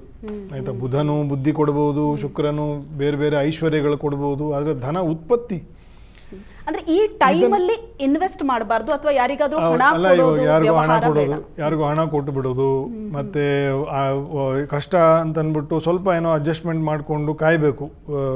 ಗುರು ಮೌಢ್ಯ ಹೋಗೋವರೆಗೂ ಅಡ ಇಟ್ಟುಬಿಡೋದು, ತೊಗೊಂಡೋಗಿ ಮನೇಲಿರೋ ಬಂಗಾರ, ಇದೆಲ್ಲದಕ್ಕೂ ಸಮಸ್ಯೆ ಆಗ್ತದೆ. ಆಯಿತಾ. ಆಮೇಲೆ ಭೂಮಿಯ ಯಾವುದೇ ಒಂದು ಕೆಲಸವನ್ನು ಶುರು ಮಾಡಿಬಿಡೋದು, ಇದೆಲ್ಲ ಐಶ್ವರ್ಯಕ್ಕೆ ಸಂಬಂಧಪಟ್ಟಿರೋದು. ಸೊ ಅದನ್ನು ಒಂದೇ ಲೈನಲ್ಲಿ ಒಂದು ಎಲ್ಲ ಫೈನಾನ್ಷಿಯಲ್ ವಿಷಯದಲ್ಲಿ ಆದಷ್ಟು ಸ್ವಲ್ಪ ವೇಟ್ ಮಾಡೋದು. ಯಾವಾಗ ಅಷ್ಟಾದರೂ ಕೂಡ it will be about 20-21 days, ಅದಕ್ಕಿಂತ ಜಾಸ್ತಿ ಏನಿರಲ್ಲ. ಏನೋ ಪ್ರಾಣ ಹೋಗುವಂಥ ಎಮರ್ಜೆನ್ಸಿ ಇದೆ, ಅನಾರೋಗ್ಯ, ಅದು ಇದು ಏನೋ ಮಾಡೋಕ್ಕಾಗಲ್ಲ. ಜನರಲಿ ಸ್ಪೀಕಿಂಗ್ ಫೈನಾನ್ಷಿಯಲಿ ಏನೋ ಸುಮ್ಮನೆ ಎಲ್ಲೋ ಅಂದ್ರೆ ದುಡ್ಡು ಸ್ಪೆಂಡ್ ಮಾಡಕ್ ಸಮಸ್ಯೆ ಇಲ್ಲ, ಆದ್ರೆ ಇನ್ವೆಸ್ಟ್ಮೆಂಟ್ ಅದು ಮತ್ತೆ ಎರಡನೇದಾಗಿ ಈ ಯಾವುದು ಜಾಯಿಂಟ್ ವೆಂಚರ್ ಅಂತ ಮಾಡ್ತಾರೆ ನೋಡಿ, ಆ ಜಾಯಿಂಟ್ ವೆಂಚರ್ಗಳು ಸ್ವಲ್ಪ ತಡೆದು ಮಾಡಬೇಕು. ಅದನ್ನು ಸ್ವಲ್ಪ ತಡೆದು ಮಾಡೋದು ಭಾಳ ಒಳ್ಳೆಯದು. ಯಾಕಂದರೆ ಅವ್ರದ್ದು ಏನೇನು ಗುರುಬಲ ಇರ್ತದೋ, ಅವ್ರಿಗೆ ಏನೇನು ಸಮಸ್ಯೆಗಳಿರ್ತದೋ, ನಮಗೇನೋ ಒಂದು ಟೆಂಪರರಿ ಆಗಿ 12 ವರ್ಷಕ್ಕೆ ಒಂದ್ಸತಿ ಉಚ್ಚ ಗುರು ಬಂದಿದ್ದಾನೆ, ಆ ಟೈಮಲ್ಲೂ ಹಸ್ತಕಾಲದಲ್ಲಿ ಹೋಗಿ ಜಾಯಿಂಟ್ ವೆಂಚರ್ ಸೈನ್ ಮಾಡಿದ್ರೆ ಅದು ಅಸ್ತವಾಗೇ ಇರುತ್ತೆ. ಸೊ ಇದೆಲ್ಲ ಎರಡು ವಿಷಯವನ್ನು ಹೆಚ್ಚು ಗಮನದಲ್ಲಿ ಜನ ಇಟ್ಕೊಂಡ್ರೆ ಸ್ವಲ್ಪ ಒಳ್ಳೆಯದು. ಅದರಿಂದ ಹಣದ ವಿಷಯದಲ್ಲಿ ಏನು ಎಚ್ಚರಿಕೆ ಅಂತ ಹೇಳಿದ್ರು. ಈಗ ಮದುವೆಗಿದ್ವಿ ಆ ಥರ, ಅಂದರೆ ಈಗ ಬೆಂಗಳೂರು ಕಡೆ ಎಲ್ಲ ಆಷಾಢ ಮಾಸ, ಓಕೆ, ನಾವು ಶುಭ ಕಾರ್ಯ ಮಾಡೋದಿಲ್ಲ, ಶುಭ ಕೆಲಸಗಳಿಗೆ ಕೈ ಹಾಕೋದಿಲ್ಲ. ಬಟ್ ಬೇರೆ ಕಡೆ ಎಲ್ಲ ಬಹುತೇಕ ಇಡೀ ಭಾರತದಲ್ಲಿ ಬಹುತೇಕ ಆಷಾಢದಲ್ಲಿ ಮದುವೆ ಇಲ್ಲ. ಅಂದ್ರೆ ಕೆಲವು ಕಡೆ ಎಲ್ಲ ಮಾಡ್ತಾರೆ, ಕೆಲವು ಭಾಗಗಳೆಲ್ಲ ಆಷಾಢ ಅಷ್ಟು ಪ್ರಿಫರ್ ಮಾಡಲ್ಲ. ಆದ್ರೆ ಈಗ ಗುರು ಮೌಢ್ಯ ಅಂದಾಗ ಒಂದು ನಿಮಿಷದಲ್ಲಿ ಹೇಳ್ಬಿಡ್ತೀನಿ ನಿಮಗದನ್ನು. ಧರ್ಮಶಾಸ್ತ್ರದ ಮೂಲ ಗ್ರಂಥಗಳು ಏನು ಹೇಳುತ್ತೆ ಅಂತ, ಒಂದು ಸಂವತ್ಸರಕ್ಕೆ 5 ಶೂನ್ಯ ಮಾಸ ಇದೆ. ಇದು ತುಂಬ ಜನಕ್ಕೆ ಗೊತ್ತಿರೋದಿಲ್ಲ. ಒಂದು ಸಂವತ್ಸರಕ್ಕೆ 5 ಶೂನ್ಯ ಮಾಸ: ಮೀನಚೈತ್ರ, ಮಿಥುನಾಷಾಢ, ಕರ್ಕಿ ಶ್ರಾವಣ, ಕನ್ಯಾಭಾದ್ರಪದ, ಧನುಃಪುಷ್ಯ. ಇದಿಷ್ಟು ಸೋಲಾರ್ ಮತ್ತು ಲೂನಾರ್ ಕಾಂಬಿನೇಷನಿಂದ ಆಗ್ತಕ್ಕಂಥದ್ದು. ಸೌರಮಾನ ಚಾಂದ್ರಮಾನ ಎರಡೂ ಸೇರಿದಾಗ ಆಗ್ತಕ್ಕಂಥದ್ದು. ನಮ್ಮಲ್ಲಿ ಏನಾಗಿದೆ ಅಂದರೆ, ಆಷಾಢ ಅಂದ ತಕ್ಷಣ ಆ್ಯಕ್ಚುಯಲ್ ಆಗಿ ಆಷಾಢ ಅಂದಾಗ ಏನೂ ಮಾಡೋದಿಲ್ಲ ಅನ್ನೋದು ಬಂದ್ಬಿಟ್ಟಿದೆ ನಮ್ಮಲ್ಲಿ. ಯಾತಕ್ಕೆ ಇದು ಬಂದಿದೆ ಅನ್ನೋದಕ್ಕೂ ಶಾಸ್ತ್ರದಲ್ಲಿ ಕಾರಣ ಇದೆ, ಸೈಂಟಿಫಿಕ್ ಅನ್ನೋದು ಇದೆ. ಕೃಷಿ ಆಧಾರಿತ ಅದು ಮಳೆಕಾಲ ಆ್ಯಕ್ಚುಯಲ್ ಆಗಿ ಮಳೆ ಜೋರಾಗಿ ಶುರು ಆಗುವಂಥದ್ದು. ಈ ಸತಿ ಬಂದಿಲ್ಲ, ಇದು ಡಿಫ್ರೆಂಟ್ ಕೇಸ್ ಇದೆ ಅಷ್ಟೇ, ಎಕ್ಸೆಪ್ಷನ್ ಕೇಸ್ ಇದೆ. ಬಟ್ ಸಾಮಾನ್ಯವಾಗಿ ಮಳೆ ಬರ್ತಕ್ಕಂಥದ್ದು. ಮತ್ತು ಮಿಥುನ ಮಾಸ ಆಷಾಢ ಎರಡೂ ಬಂದಾಗ ಶೂನ್ಯ ಮಾಸ ಆಗುತ್ತೆ. ಈ ಸತಿ ಮಿಥುನ ಆಷಾಢ ಬಂದಿದ್ದು ಕೇವಲ 2 ದಿನ, ಕೇವಲ 2 ದಿನ. ಆಕ್ಚುಲ್ ಆಗಿ ಇವಾಗ ಕರ್ಕಿ ಆಷಾಢದಲ್ಲಿ ಶುಭ ಕೆಲಸ ಮಾಡ್ಬೋದು. ಇದು ಪುರೋಹಿತಗಳಿಗೂ ಗೊತ್ತಿಲ್ಲ, ಅರ್ಚಕರಿಗೂ ಗೊತ್ತಿಲ್ಲ, ಯಾರಿಗೂ ಗೊತ್ತಿಲ್ಲ.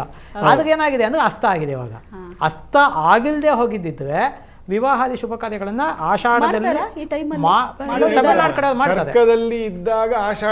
ಕರ್ಕಿ ಆಷಾಢ ಬಂದಾಗ ಮಾಡ್ಬೋದು, ಮಿಥುನ ಆಷಾಢ ಬಂದಾಗ ಮಾಡೋ ಹಾಗಿಲ್ಲ. ಈ ಸತಿ ಅಧಿಕ ಮಾಸ ಬಂದಿದ್ದ ಕಾರಣ ನಮಗೆ ಎಲ್ಲ 15 ದಿನ ಮುಂದೆ ಹೊರಟೋಯ್ತು. ನಿಮ್ಗೆ ಯಾವಾಗ ಕರ್ಕ ಮಾಸಕ್ಕೆ ಮುಂಚೆ ಅಧಿಕ ಮಾಸ ಬರುತ್ತೆ, ಅಂದ್ರೆ ಆಷಾಢಕ್ಕೆ ಮುಂಚೆ ಅಧಿಕ ಮಾಸ ಬರುತ್ತೆ, ಆವಾಗ ನಮಗೆ ಮಿಥುನಾಷಾಢ ಫುಲ್ ಸಿಗೋದಿಲ್ಲ. ಸ್ವಲ್ಪ ದಿನ ಬರುತ್ತೆ. ಕರ್ಕಿ ಆಷಾಢ ಬಂದಾಗ ಮಾಡ್ಕೋಬೋದು, ತೊಂದರೆ ಇಲ್ಲ. ಆದರೆ ಗುರು ಇವಾಗ ಅಸ್ತ ಆಗಿರೋದ್ರಿಂದ ವಿವಾಹಾದಿ ಶುಭ ಕಾರ್ಯಗಳನ್ನು ಮಾಡೋ ಹಾಗಿಲ್ಲ. ಹಾಗಿದ್ರೆ ಏನು ಮಾಡಬಹುದು ಅಂದರೆ ಮಾಡೋರು ಇದಾರಾ ಗುರು ಅಸ್ತ ಅಂದಾಗ? ದೇಶಾಚಾರ ಕುಲಾಚಾರ ನೋಡ್ಕೊಂಡು ಮಾಡೋದಿದ್ದಾರೆ. ಯಾಕೆ ಅಂದರೆ ದೇಶಾಚಾರ ಕುಲಾಚಾರದಲ್ಲಿ ಮುಹೂರ್ತ ಚಿಂತಾಮಣಿ ಅನ್ನೋ ಗ್ರಂಥದಲ್ಲಿ ಹೇಳುತ್ತೆ ದೇಶಾಚಾರ ಕುಲಾಚಾರಗಳಿಗೆ ಪ್ರಾಮುಖ್ಯತೆ ಕೊಡಬೇಕು ಅಂತ. ಹಾಗಾಗಿ ಏನಾಗುತ್ತೆ ಅಂದರೆ ಇವಾಗ ತಮಿಳುನಾಡಲ್ಲಿ ಆಷಾಢದಲ್ಲಿ ವಿವಾಹಗಳು ನಡೆಯುತ್ತೆ. ಅವ್ರಿಗೆ ಆಡಿ ಅದು ಲೆಕ್ಕಾಚಾರ. ಅವ್ರಿಗೆ ಶ್ರಾವಣಕ್ಕೆ ನಮಗೆ ಬಂದಾಗ ಅವಾಗ ಸ್ವಲ್ಪ ದಿನ ಮಾಡೋದಿಲ್ಲ ಅವರು, ಈ ಥರ ಎಲ್ಲ ಇರುತ್ತೆ. ಸೊ ಹಾಗಾಗಿ ಬಟ್ ಏನು ಅಂದರೆ ಇದನ್ನೆಲ್ಲ ನಾವು ಕೂಲಂಕಷವಾಗಿ ಪರಿಶೀಲಿಸಬೇಕು. ಸೌರಮಾನ ನೋಡೋದು, ಅವ್ರ ಸೌರಮಾನ ಮುಖ್ಯವಾಗಿ ತಮಿಳುನಾಡು ಕಡೆ ಎಲ್ಲ. ಹಾಗಾಗಿ ಏನಾಗುತ್ತೆ ಅಂದ್ರೆ ಅಲ್ಲಿ ಆ ಥರ ಆಗುತ್ತೆ. ನಾವು ಮಹಾರಾಷ್ಟ್ರದವರು ಮತ್ತು ತೆಲುಗು ನಾಡಿನವರು, ಆಂಧ್ರ, ಇವರೆಲ್ಲ ಒಂದೇ ಬೆಲ್ಟು ಅಂತಾರ. ಚಾಂದ್ರಮಾನ ನೋಡ್ತಕ್ಕಂಥದ್ದು ನೋಡೋದು ಅವ್ರದ್ದು ಪದ್ಧತಿನೇ ಬೇರೆ. ಬಹುತೇಕ ಇಡೀ ಇಂಡಿಯಾದಲ್ಲಿ ಶ್ರಾವಣ ಬಂತು ಅಂದ್ರೆ ಡೇ 1 ಇಂದನೂ ಅದು ಶುಭ ಕೆಲಸ. ಇವಾಗ ನಮಗೇನು ಅಂದ್ರೆ ಫಾರ್ ಎಕ್ಸಾಂಪಲ್ ಗೋಕುಲಾಷ್ಟಮಿ ಅಂದ್ರೆ ಶ್ರಾವಣ ಬಹುಳ ಅಷ್ಟಮಿ ಅಂತೀವಿ. ಆಕ್ಚುಲ್ ಆಗಿ ಮೂಲ ಗ್ರಂಥಗಳಲ್ಲಿ ಧರ್ಮಶಾಸ್ತ್ರದಲ್ಲಿ ಸಿಂಹ ಮಾಸದಲ್ಲಿ ಬರುತ್ತೆ ಅಂತ ಹೇಳೋದು ಶಾಸ್ತ್ರ. ಅದು ಭಾದ್ರಪದನೂ ಬರ್ಬೋದು, ಇದು ಬರ್ಬೋದು. ಶ್ರಾವಣ ಆಕ್ಚುಲಿ ಮಧ್ವಾಚಾರ್ಯ ಹಾಗೆ ಹೇಳಿರೋದು. ಮಧ್ವಾಚಾರ್ಯರು ಶ್ರಾವಣ ಕೃಷ್ಣ ಅಷ್ಟಮಿ ಅಂತ ಹೇಳೇ ಇಲ್ಲ, ಅವರು ಸಿಂಹ ಮಾಸದ ಕೃಷ್ಣ ಪಕ್ಷದ ಅಷ್ಟಮಿ ಅಂತ ಹೇಳಿದ್ದಾರೆ. ಅದು ಒಂದ್ಸತಿ ಶ್ರಾವಣಕ್ಕೆ ಬರುತ್ತೆ, ಒಂದ್ಸತಿ ಭಾದ್ರಪದ. ನಾವು ಕರೆಕ್ಟ್ ಟ್ರ್ಯಾಕ್ ಅಲ್ಲಿ ಇದೀವ ಅಂತ.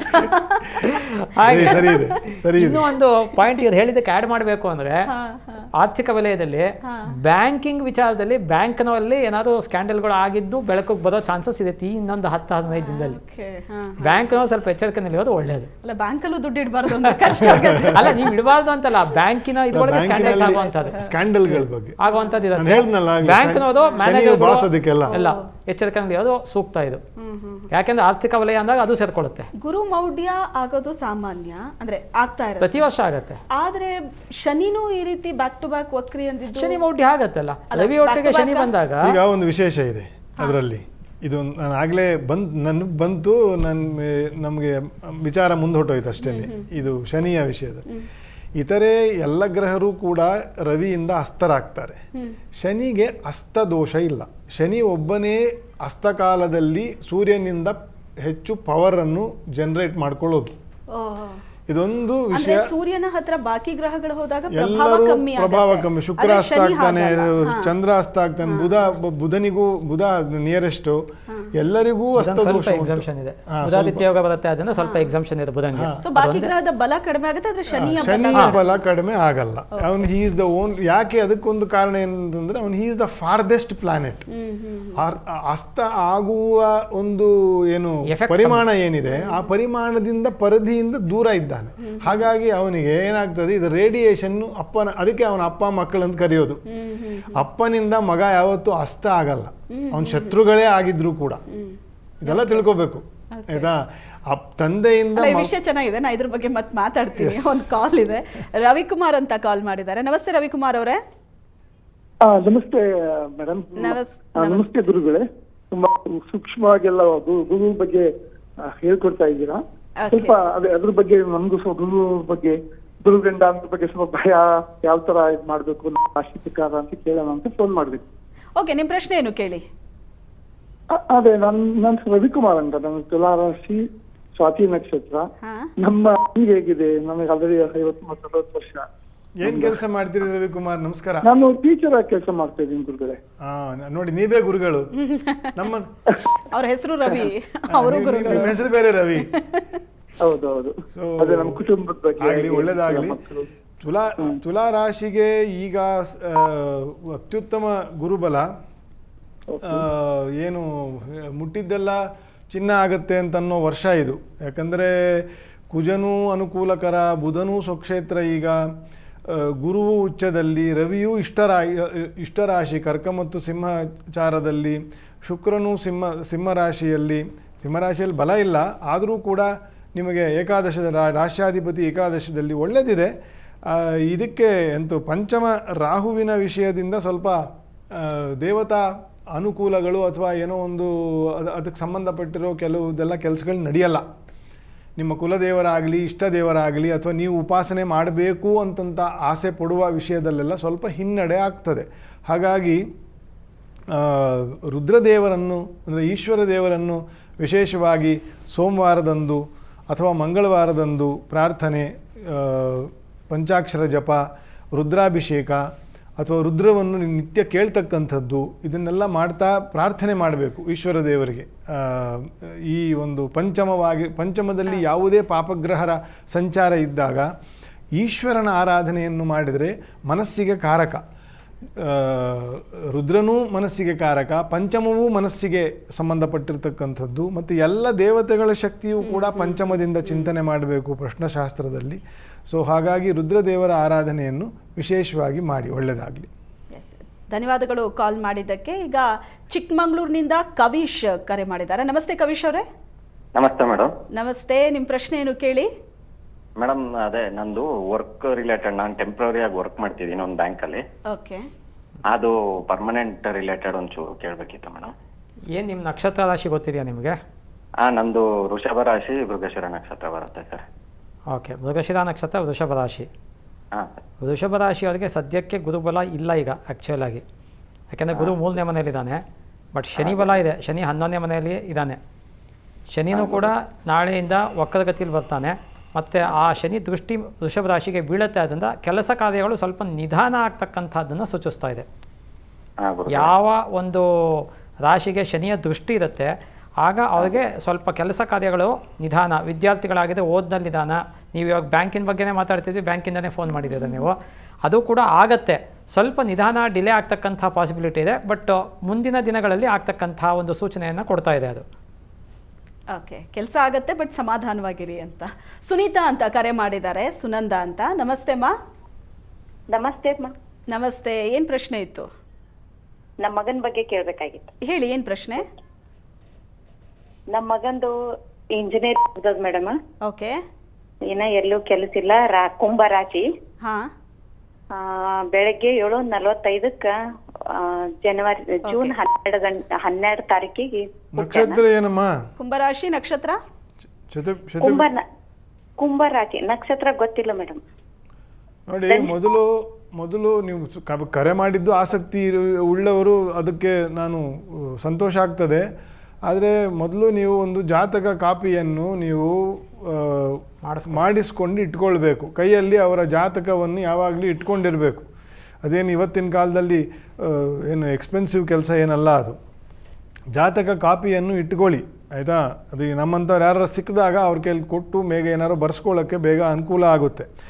ಕುಂಭರಾಶಿಗೆ ಔದ್ಯೋಗಿಕವಾಗಿ ಸ್ವಲ್ಪ ಸಮಸ್ಯೆಗಳು ಈಗ ಪರಿಹಾರ ಆಗುವ ತಿಂಗಳುಗಳಲ್ಲಿ ಇದ್ದೀವಿ. ಯಾಕಂದರೆ ಗುರುಬಲ ಇಲ್ಲದೆ ಹೋದರೂ ಕೂಡ ನಿಮ್ಮ ಧನಸ್ಥಾನಕ್ಕೆ ಗುರುವಿನ ದೃಷ್ಟಿ ಉಂಟು. ಹಾಗಾಗಿ ಬೇರೆ ಅನ್ಯ ಗ್ರಹ ದೋಷಗಳು ಕೂಡ ಗೋಚಾರದಲ್ಲಿ ಅಷ್ಟೊಂದು ಇಲ್ಲ. ಹಾಗಾಗಿ ಒಳ್ಳೆಯದಾಗ್ತದೆ. May be another 2 weeks R 3 weeks time ನಿಮ್ಮ ಮಗನಿಗೆ ಅವನ ಶ್ರಮಕ್ಕೆ ತಕ್ಕಂಥ ಒಂದು ಉದ್ಯೋಗ ಸಿಗ್ತದೆ. ಯಾವುದಕ್ಕೂ ಗಣಪತಿ ದೇವರನ್ನು ವಿಶೇಷವಾಗಿ ಪ್ರತಿನಿತ್ಯ ಪ್ರಾರ್ಥನೆ ಮಾಡಿ 21 ಪ್ರದಕ್ಷಿಣೆ ನಮಸ್ಕಾರ ಮಾಡಿ ಪ್ರಾರ್ಥನೆ ಮಾಡಬೇಕು. ಧನ್ಯವಾದಗಳು ಮಾ, ಕರೆ ಮಾಡಿದ್ದಕ್ಕೆ. ಗಣೇಶ್ ಅಂತ ಬೆಂಗಳೂರಿನಿಂದ ಕರೆ ಮಾಡಿದ್ದಾರೆ. ನಮಸ್ತೆ ಗಣೇಶ್ ಅವರೇ. ನಮಸ್ತೆ ಮೇಡಮ್ ಅವರೇ. ನಮಸ್ತೆ ಸರ್, ಏನು ಪ್ರಶ್ನೆ ಇತ್ತು? ನನ್ನ ಮಗಳ ಬಗ್ಗೆ ಕೇಳಬೇಕಿತ್ತು. ಹೇಳಿ. 29/12/89 ರಾಶಿ ನಕ್ಷತ್ರ ಹೇಳಿ. ಮಕರ ರಾಶಿ, ಶ್ರವಣ ನಕ್ಷತ್ರ. ಏನ್ ಪ್ರಶ್ನೆ? ಹೊಸ ಅಂಗಡಿ ಮಾಡಿದ್ದಾರೆ, ಮುಂದಕ್ಕೆ ವ್ಯಾಪಾರ ಹೇಗೆ ನಡೆಯುವುದು ಅಂತ ಕೇಳಬೇಕಿತ್ತು. ಮಗಳ ಅಂಗಡಿ ಮಾಡಿರೋದಾ? ಯಾವ ಅಂಗಡಿ ಮಾಡಿದ್ದಾರೆ? ಏನು ಬಿಸ್ನೆಸ್ ಅದು? ಇದು ಚಾರ್ಟ್ ಅಂಗಡಿ ಮತ್ತೆ ಜ್ಯೂಸ್ ಅಂಗಡಿ. ಓಕೆ, ಮಕರ ರಾಶಿ. ಮಕರ ರಾಶಿಯವರಿಗೆ ಸದ್ಯಕ್ಕೆ ಗುರುಬಲ ಇದೆ, ಶನಿ ಬಲ ಕೂಡ ಇದೆ. ಆದರೆ ರಾಹು ಕೇತುಗಳ ಬಲ ಇಲ್ಲ. ಯಾಕೆಂದರೆ ರಾಹು ದ್ವಿತೀಯದಲ್ಲಿದ್ದಾನೆ, ಕೇತು ಅಷ್ಟಮದಲ್ಲಿದ್ದಾನೆ. ಸೊ ಹಣಕಾಸು ತಕ್ಷಣದಲ್ಲಿ ಅವ್ರು ನಿರೀಕ್ಷೆ ಮಾಡೋ ಅಷ್ಟು ಲಾಭ ಬರೋದಿಲ್ಲ. ಸ್ವಲ್ಪ ತಿಂಗಳುಗಳು ಕಳೆದ ಮೇಲೆ ರಾಹುಕೇತುಗಳ ಬದಲಾವಣೆಯೂ ಆಗುತ್ತೆ. ಅದಾದಮೇಲೆ ಅದಕ್ಕೆ ಅನುಕೂಲ ಆಗುತ್ತೆ. ಸ್ವಲ್ಪ ತಿಂಗಳುಗಳು ಕಳಿಬೇಕು. ಆದರೆ ಅದಕ್ಕೂ ಮುಂಚೆ ಗುರು ಅಸ್ತ ಅನ್ನೋದು ಕಳಿಬೇಕು. ಗುರು ಅಸ್ತ ಕಳೆಯೋದು ನಿಮಗೆ ಆಗಸ್ಟ್ 9 ನಂತರ ಕಳೆಯುತ್ತೆ. ಅದಾದಮೇಲೆ ಕಾಲಕ್ರಮೇಣ ಅದು ಅಭಿವೃದ್ಧಿ ಆಗ್ತಕ್ಕಂಥದ್ದು ಅಥವಾ ಹಣಕಾಸಿನ ಒಂದು ಹರಿವು ಆಗ್ತಕ್ಕಂಥ ಪಾಸಿಬಿಲಿಟೀಸು ಇದೆ. ಮಕರ ರಾಶಿಗೆ ಸದ್ಯಕ್ಕೆ ಟೈಮ್ ಪರವಾಗಿಲ್ಲ, ಚೆನ್ನಾಗಿದೆ. ಎಸ್, ಈಗ ನೆಕ್ಸ್ಟ್ ಕಾಲರ್ ಹಾವೇರಿಯಿಂದ ಸೋಮನಾಥ್ ಅವರು ಕರೆ ಮಾಡಿದ್ದಾರೆ. ನಮಸ್ತೆ ಸೋಮನಾಥ್ ಅವರೇ. ನಮಸ್ತೆ ಮೇಡಮ್. ಸರ್ ನಮಸ್ತೆ. ನಮಸ್ತೆ ಮೇಡಮ್. ನಮಸ್ತೆ, ಏನು ಪ್ರಶ್ನೆ ಕೇಳಬೇಕಿತ್ತು? ಏನ ಮೇಡಮ್, ಈಗ ನಮ್ಮ ಉದ್ಯೋಗದ ಬಗ್ಗೆನೇ ಕೇಳಬೇಕಾಗಿತ್ತು. ಓಕೆ, ರಾಶಿ ನಕ್ಷತ್ರ ಹೇಳಿ. ಆರುದ್ರ ನಕ್ಷತ್ರ, ಮಿಥುನ್ ರಾಶಿ. ಓಕೆ, ಸೊ ಏನು ಉದ್ಯೋಗ? ನಾವು ಫ್ಲೋರ್ ಮಿಲ್ ನಡೆಸ್ತೇನೆ ಮೇಡಮ್. ಫ್ಲೋರ್ ಮಿಲ್ ನೀವು ನಡೆಸ್ತಿದ್ದೀರಿ? ಹ್ಞೂ ರೀ. ಏನು ಚಿಂತೆ, ಏನು ಸಮಸ್ಯೆ, ಏನು ಸಮಸ್ಯೆ ಏನಿಲ್ಲ. ಈಗ ಹೊಸದಾಗಿ ಸ್ವಲ್ಪ ಹಿಟ್ಟಿನ ವ್ಯಾಪಾರ ಮಾಡ್ಬೇಕಂತ ಮಾಡಿದ್ದೆ, ಅದೇನು ಕೈಗೂಡ್ತಿತ್ತು ಏನು ನೋಡೋಕೆ ಕೇಳಬೇಕಂತ. ಅಂದರೆ ಇನ್ನೊಂದು ಗಿರಣಿ ಹಾಕಬೇಕು ಅಂತಾನಾ? ಇಲ್ಲ ಸರ್, ಇದಕ್ಕೆ ಇನ್ನೊಂದು ಗಿರಣಿ ಏನಿಲ್ಲ, ಇದರಲ್ಲೇ ಸ್ವಲ್ಪ ಹೊಸ ವ್ಯಾಪಾರ ಶುರು ಮೊದ್ಲೇ ಕಡಲೆ ಹಿಟ್ಟಿನ ವ್ಯಾಪಾರ ಮಾಡ್ತಿದ್ವಿ, ಅದು ಕೊರೋನಾ ಟೈಮಲ್ಲಿ ನಿಂತ್ಬಿಡ್ತು. ಹಿಂಗಾಗಿ ಸ್ವಲ್ಪ ತಾಪತ್ರೆ ಆಯ್ತು. ಏನ್ ನಕ್ಷತ್ರ ಅಂದ್ರೆ ನಿಮ್ದು? ಆರ್ದ್ರ ನಕ್ಷತ್ರ, ಮಿಥುನ ರಾಶಿ. ಮಿಥುನ ರಾಶಿ. 27, 26. ಇಲ್ಲ, ಡೇಟ್ ಎಲ್ಲ ಏನು ಬೇಡ. ಮಿಥುನ ರಾಶಿಗೆ ಅತ್ಯಂತ ಒಳ್ಳೆಯ ವರ್ಷ ಇದು. ಇನ್ನು 6-8 ತಿಂಗಳು ಗುರುವಿನ ಒಳ್ಳೆ ದ್ವಿತೀಯದಲ್ಲಿ ಧನಸ್ಥಾನದಲ್ಲಿ ಗುರು ಇರ್ತಕ್ಕಂಥ ವರ್ಷ. ನೀವು ಧೈರ್ಯ ಮಾಡಿ ಕುಲದೇವರಿಗೆ ಒಂದು ಪ್ರಾರ್ಥನೆ ಮಾಡಿ, ನೀವು ಏನು ಹೊಸದಾಗಿ ಅಂದರೆ ಅಡಿಷನಲ್ ಆಗಿ ಏನು ಮಾಡಬೇಕಂತಿದ್ದೀರಿ ಧೈರ್ಯವಾಗಿ ಮಾಡಿ. ಒಳ್ಳೇದು 100% ಒಳ್ಳೆಯದಾಗತ್ತೆ. ಸ್ವಲ್ಪ ಕುಲದೇವರನ್ನು ಪ್ರಾರ್ಥನೆ ಮಾಡಿಕೊಂಡು ನೀವು ಏನು ರೀಇನ್ವೆಸ್ಟ್ಮೆಂಟ್ ಮಾಡೋದು ಇತ್ಯಾದಿಗಳನ್ನು ಮಾಡಿ ಆಗಸ್ಟ್ 10ನೇ ತಾರೀಕು ನಂತರ ಎಲ್ಲವನ್ನು ಏನು ಕಾರ್ಯರೂಪಕ್ಕೆ ತಗೊಂಡು ಬನ್ನಿ, ಒಳ್ಳೆಯದಾಗುತ್ತೆ. ಎಸ್, ಧನ್ಯವಾದಗಳು. ಇನ್ನು ಮೈಸೂರಿನಿಂದ ಅಯ್ಯಪ್ಪ ಅವರು ಕರೆ ಮಾಡಿದ್ದಾರೆ. ಅಯ್ಯಪ್ಪ ಅವರೇ ನಮಸ್ತೆ. ನಮಸ್ತೆ. ಏನಿಲ್ಲ, ಇದು ಆಕ್ಚುಲಿ ನಂದು ಮೇಷರಾಶಿ ಅಶ್ವಿನಿ ನಕ್ಷತ್ರ, ಬಟ್ ಸಿಂಹ ಲಗ್ನ, ಕುಜ ದಶೆ ಸೂರ್ಯ ಬುಕ್ತಿ ನಡೀತದೆ. ಸೆಕೆಂಡ್ ಮ್ಯಾರೇಜ್ ನೋಡ್ತಾ ಇದೀವಿ, ಅದು ಆಗ್ತಾ ಇಲ್ಲ. ಯಾವಾಗ ಆಗ್ಬೋದು ಏನಾದ್ರು ಒಂದು ಐಡಿಯಾ ಇದೆಯಾ? ನಾನು ಹೇಳ, ನನಗೆ ಹತ್ತಿರದ ಸಬ್ಜೆಕ್ಟ್ ಇದೆ ಅದಕ್ಕೆ. ಅಯ್ಯಪ್ಪ ಅವರೇ, ಇದು ಗೋಚಾರಕ್ಕೆ ಸಂಬಂಧಪಟ್ಟಿರೋ ದೋಷಗಳಲ್ಲ, ಇದು ದಶಾಭುಕ್ತಿ ಮತ್ತು ಜಾತಕದ ಗುಣಾವಗುಣಗಳಿಗೆ ಸಂಬಂಧಪಟ್ಟಿರ್ತಕ್ಕಂತಹ ಪ್ರಶ್ನೆ. ಯಾಕಂದ್ರೆ ಇದು it is a serious question what you are asking. General question. ಯಾಕಂದ್ರೆ 2ನೇ ಮದುವೆ ಮಾಡ್ಕೊಳ್ಬೇಕು ನೋಡ್ತಾ ಇದ್ದೀರಾ, ಆಗ್ತಾ ಇಲ್ಲ ಅಂತನ್ನೋದು, ಮೊದಲನೇ ಮದುವೆ ಯಾಕಾಯಿತು ಅಂತನೋ ತಿಳ್ಕೊಳ್ಬೇಕು, ಅದು ಯಾಕೆ ಹೋಯಿತು ಅಂತ ತಿಳ್ಕೊಳ್ಬೇಕು. ಇದೆಲ್ಲ ಜಾತಕದಲ್ಲಿ ನೋಡಬೇಕಾಗಿರ್ತಕ್ಕಂಥ ಗುಣಾವಗುಣಗಳನ್ನು ನಾವು ವಿಮರ್ಶೆ ಮಾಡಬೇಕು. ಹಾಗಾಗಿ ನೀವು ಸರಿಯಾಗಿ ನಮ್ಮಂಥ ಯಾರನ್ನ ನೋಡಿ ನೀವು ವಿಮರ್ಶೆ ಮಾಡಿಸಿಕೊಂಡು ನಿಮ್ಮ ಸಮಸ್ಯೆಗಳನ್ನು ಪರಿಹಾರ ಮಾಡಿಕೊಳ್ಳಿ, ಒಳ್ಳೆಯದಾಗ್ತದೆ. ಧನ್ಯವಾದಗಳು ಅಯ್ಯಪ್ಪ ಅವರೇ. ಅಂದರೆ ಜೀವನದ ಬಗ್ಗೆ ತೆಗೆದುಕೊಳ್ಬೇಕಾದ ನಿರ್ಧಾರದ ಬಗ್ಗೆ ಕೇಳಿ. ಯಾಕೆ ನಾ ಇದನ್ನು ಜಾತಕನ ಹೇಳಿದ 100% ಕರೆಕ್ಟ್. ಜಾತಕ ವಿಶ್ಲೇಷಣೆ ಮಾಡಬೇಕು. ಸಪ್ತಮ ಸ್ಥಾನ ಇಲ್ಲಿ ಕುತ್ಕೊಂಡು ಆಗಿ ಅನ್ನೋದು ಬೇಡ ಅನ್ನೋದು ಆಗಲ್ಲ. ಅದಕ್ಕೆ ನಾನು ಅವ್ರನ್ನು ಪರ್ಮಿಷನ್ ಕೇಳಿ ಇದನ್ನು ನಾನು ತಗೊಳ್ತೀನಿ. ಯಾಕೆ ನಾನು ಇದು ಆಲ್ಮೋಸ್ಟ್ ಎವ್ರಿ ಸೆಕೆಂಡ್ ಡೇ ಇದೇ ನಮ್ದು ಕಾಲ್ ಮಾಡಿ ಪ್ರಶ್ನೆ ಕೇಳಿ ಅಂತೀವಿ, ಬಟ್ ಎಲ್ಲಾ ಪ್ರಶ್ನೆಗಳಿಗೂ ಇಲ್ಲಿ ಈ ವೇದಿಕೆಯಲ್ಲಿ ಕೂತು ಉತ್ತರ ಕೊಡೋದಕ್ಕೆ ಆಗಲ್ಲ. ಅಲ್ಲಿ ಏನಾಗುತ್ತೆ ಅಂದ್ರೆ ಅವರು ಆಬ್ಜೆಕ್ಟಿವ್ ಟೈಪ್ ಕ್ವಶನ್ ಕೇಳಿರ್ತಾರೆ, ನಮಗೆ ಇಲ್ಲಿ ಎಸ್ಸೆ ಟೈಪ್ ಆನ್ಸರ್ ಮಾಡಬೇಕಾಗುತ್ತೆ. ಗುರು ಮೌಢ್ಯ, ಗುರು ಅಸ್ತ, ಈ ಸಂದರ್ಭದಲ್ಲಿ ಯಾವೆಲ್ಲ ವಿಷಯಗಳಲ್ಲಿ ಎಚ್ಚರಿಕೆಯಿಂದ ಇರಬೇಕು, ಏನೆಲ್ಲ ಬದಲಾವಣೆಗಳಾಗುತ್ತೆ ಅನ್ನೋದರ ಬಗ್ಗೆ ತಿಳಿಸ್ಕೊಡ್ತಾ ಇದ್ರು. ಅದ್ರ ಜೊತೆಗೆ ಬಹಳಷ್ಟು ಜನ ಕಾಲ್ ಮಾಡ್ತಿದ್ದಾರೆ, ಕೆಲವೊಂದಷ್ಟು ಪ್ರಶ್ನೆಗಳನ್ನ ಕೇಳ್ತಾ ಇದ್ದಾರೆ. ಈಗ ಪದ್ಮಾ ಅಂತ ಬೆಂಗಳೂರಿನಿಂದ ಕಾಲ್ ಮಾಡಿದ್ದಾರೆ. ಪದ್ಮಾ ಅವರೇ ನಮಸ್ತೆ. ನಮಸ್ಕಾರ ಮೇಡಮ್. ನಮಸ್ತೆ. ಮಗಳ ಬಗ್ಗೆ ಕೇಳ್ಬೇಕಾಗಿತ್ತು. ಮಗಳ ಬಗ್ಗೆ? ಪುಬ್ಬ ನಕ್ಷತ್ರ, ಸಿಂಹ ರಾಶಿ, ಮಂಜರಿ ಅಂತ. ಕೆಲ್ಸದ ಬಗ್ಗೆ ಕೇಳ್ಬೇಕಾಗಿತ್ತು ಮೇಡಮ್. ಯಾವ್ದ್ರ ಬಗ್ಗೆ ಕೇಳ್ಬೇಕಿತ್ತು? ಕೆಲ್ಸದ ಬಗ್ಗೆ ಕೇಳ್ಬೇಕಿತ್ತು. ಏನ್ ಓದಿದ್ದಾರೆ ಮಗಳು? ಅವಳದು MC ಆಗಿದೆ ಮೇಡಮ್. ಜಾಬ್ ಮಾಡ್ತಾ ಇದ್ಲು, ಕ್ವಿಟ್ ಮಾಡಿದ್ಲು, ಮತ್ತೆ ಮಾಡ್ತಾ ಇದ್ದಾಳೆ, ಎಲ್ಲೂ ಆಗ್ತಾ ಇಲ್ಲ. ಓಕೆ. ಯಾಕೆ ಇದು ಆಗ್ತಾ ಇಲ್ಲ ಅಥವಾ ಸೆಟ್ ಆಗ್ತಿಲ್ಲ ಅಂದ್ರೆ, ಸಿಂಹರಾಶಿಗೆ ಸದ್ಯಕ್ಕೆ ಗುರು ಬಲಾನೂ ಇಲ್ಲ, ಶನಿ ಬಲಾನೂ ಇಲ್ಲ, ರಾಹು ಬಲಾನೂ ಇಲ್ಲ, ಕೇತು ಬಲಾನೂ ಇಲ್ಲ. ಕರೆಕ್ಟಾಗಿ ಅದನ್ನು ಅರ್ಥ ಮಾಡ್ಕೊಳ್ಳಿ. ಯಾಕೆ ಅಂದರೆ ಅಷ್ಟಮ ಶನಿ ಇದೆ. ಅಷ್ಟಮ ಶನಿ ನಾಳೆಯಿಂದ ವಕ್ರಗತಿ ಬೇರೆ, ಅದು ಒಂದಿರುತ್ತೆ. ಜೊತೆಗೆ ಗುರು ಜನ್ಮದಲ್ಲೇ ಇದ್ದಾನೆ, ಜನ್ಮನಾಮ ನರೋ ದುಃಖಂ ಅಂತ ಶಾಸ್ತ್ರ ಹೇಳುತ್ತೆ. ಹಾಗಾಗಿ ಗುರು ಜನ್ಮರಾಶಿನಲ್ಲೇ ಇದ್ದಾಗ, ಅಂದರೆ 12ನೇ ಮನೆಯಲ್ಲಿದ್ದಾನೆ, 12ನೇ ಮನೆಯಲ್ಲಿದ್ದಾಗ ತೊಂದರೆ ಆಗುತ್ತೆ. ಮತ್ತು ಜನ್ಮದಲ್ಲಿ ಕೇತು ಇದ್ದಾನೆ, ಸಪ್ತಮದಲ್ಲಿ ರಾಹು ಇದ್ದಾನೆ. ಇದು ಕೂಡ ಒಂದು ಯಾವುದೇ ರೀತಿಯಾದಂತಹ ಅನುಕೂಲಗಳನ್ನು ಸೂಚಿಸ್ತಾ ಇಲ್ಲ. ಬಟ್ ಏನು ಅಂದರೆ ಸ್ವಲ್ಪ ದಿನಗಳು ಕಳಿಬೇಕು. ರವಿ ಬಲ ಮತ್ತು ಗುರುಬಲ ಎರಡೂ ಮುಂದಕ್ಕೆ ಬರುತ್ತೆ. ಇನ್ನು 1 ತಿಂಗಳು 2 ತಿಂಗಳು ಕಳೆದ ಮೇಲೆ ಇವರಿಗೆ ಅನುಕೂಲ ಆಗ್ತಕ್ಕಂಥ ಪಾಸಿಬಿಲಿಟಿ ಇದೆ. ಅಲ್ಲಿ ತನಕ ಸ್ವಲ್ಪ ಕಷ್ಟಪಡಬೇಕಾಗತ್ತೆ. ಯಾವುದಕ್ಕೂ ಕೂಡ ಈಶ್ವರನ ಆರಾಧನೆ ಮಾಡ್ತಕ್ಕಂಥದ್ದು ಮತ್ತು ವಿಷ್ಣುವಿನ ಆರಾಧನೆ ಮಾಡ್ತಕ್ಕಂಥದ್ದು ಸೂಕ್ತ ಇದಕ್ಕೆ. ಓಕೆ, ಧನ್ಯವಾದಗಳು ಪದ್ಮಾ ಅವರೇ ಕರೆ ಮಾಡಿದ್ದಕ್ಕೆ. ಚನ್ನಕೇಶವ ಅಂತ ಕರೆ ಮಾಡಿದ್ದಾರೆ. ನಮಸ್ತೆ ಸರ್. ನಮಸ್ತೆ ಮೇಡಮ್. ನಮಸ್ತೆ. ಏನ್ ಪ್ರಶ್ನೆ? ನಾವು ಮನೆ ಕಟ್ಟಬೇಕು ಅನ್ಕೊಂಡಿದ್ದೀವಿ. ಓಕೆ. ಮನೆ ಮತ್ತೆ ಆರೋಗ್ಯದ ಬಗ್ಗೆ. ನಿಮ್ಮ ರಾಶಿ ನಕ್ಷತ್ರ ಹೇಳಿ. ನಂದು ಮಕರ ರಾಶಿ. ಶ್ರವಣ ನಕ್ಷತ್ರ. ಮಕರ ರಾಶಿ, ಶ್ರವಣ ನಕ್ಷತ್ರ. ಮನೆ ಕಟ್ಟಿಸ್ಬೇಕು ಅಂತಿದ್ದೀರಿ, ಏನಾಗುತ್ತೆ ಅಂತ? ಮತ್ತೆ ಆರೋಗ್ಯ ಸಮಸ್ಯೆ ಏನು? ಆರೋಗ್ಯ ಸಮಸ್ಯೆ. ಮನೆಗೆ ಏನಾಗಿದೆ ಅಂದ್ರೆ, ನಮ್ಮ ಕಟ್ಟಕ್ ಶುರು ಮಾಡಿದಾಗೆಲ್ಲ ಯಾರಾದ್ರೂ ಒಂದು ಅಮೌಂಟ್ ಬೇಕು ಅಂತ ಹೇಳಿ ತಗೊಂಡೋಗ್ತಾರೆ. ಕೊಡ್ಬೇಡಿ, ಮತ್ತೆ ಪೆಂಡಿಂಗ್ ಆಗುತ್ತೆ. ಕೊಡ್ಬೇಡಿ. ಏನ್ ಮಕ್ಳೇ ಕೇಳಿದಾರಲ್ಲ, ಮಕ್ಳು ಕೊಡಕ್ ಆಗಲ್ಲ ಅಂದ್ರಲ್ಲ. ಓ, ಮಕ್ಳು ಕೇಳೋದು ಅಂತನಾ? ಹೌದು. ಮಕ್ಳಿಗೆ ಎಷ್ಟು ವರ್ಷದಿಂದ ಪ್ರಯತ್ನ ಪಡ್ತಿದ್ದೀರಿ ಮನೆ ಕಟ್ಟೋಕೆ? ಮನೆ ಕಟ್ಟೋಕೆ ಎಷ್ಟು ವರ್ಷದಿಂದ ಪ್ರಯತ್ನ ಪಡ್ತಿದ್ದೀರಿ? 2 ವರ್ಷದಿಂದ ಪ್ರಯತ್ನ ಪಡ್ತಾ ಇದ್ದೀನಿ. ಓಕೆ, ಎಲ್ಲಿವರೆಗೆ ಬಂದಿದೆ ಈಗ? ಏನು ಬಂದೇ ಇಲ್ಲ, ಇನ್ನು ಶುರುನೇ ಮಾಡಿಲ್ಲ. ನೋಡಿ, ನಿಮಗೆ ಇನ್ನು 11 ವರ್ಷ ಇಂಥ ಗುರುಬಲ ಸಿಗಲ್ಲ ಮಕರ ರಾಶಿಯವರಿಗೆ. 7ನೇ ಮನೆಯಲ್ಲಿ ಗುರು ಬರಬೇಕಂದ್ರೆ ಇನ್ನು 11 ವರ್ಷ ಸಿಗಬೇಕು, ಕಾಯಬೇಕು. ಆಯಿತಾ? ನಿಮಗೆ ಅದ್ರ ಬಗ್ಗೆ ಸ್ವಲ್ಪ ಸೀರಿಯಸ್ನೆಸ್ ಇಟ್ಕೊಂಡು ಕೈಯಲ್ಲಿರೋ ದುಡ್ಡನ್ನು ಅಥವಾ ಪ್ಲ್ಯಾನನ್ನು ಕರೆಕ್ಟಾಗಿ ಮಾಡಿ ನೀವು ಇಮಿಡಿಯೇಟಾಗಿ ಆಗಸ್ಟಲ್ಲಿ ಶುರು ಮಾಡಿ. ನಿಮಗೆ ಮನೆ ಕಟ್ಟಕ್ಕೂ ಆಗುತ್ತೆ, ಅದರಿಂದ ಒಳ್ಳೆಯ ಆದಾಯನೂ ಬರೋ ಹಾಗಾಗ್ತದೆ. ಯಾಕಂದರೆ ಗುರುವಿನ ಅನುಕೂಲ, ಶನಿಯ ಅನುಕೂಲ ಎಲ್ಲವೂ ಒಳ್ಳೆಯದಿದೆ ಈ ವರ್ಷ. ನೀವು ಗಟ್ಟಿ ಮನಸ್ಸು ಮಾಡಿ ಶುರು ಮಾಡಬೇಕು.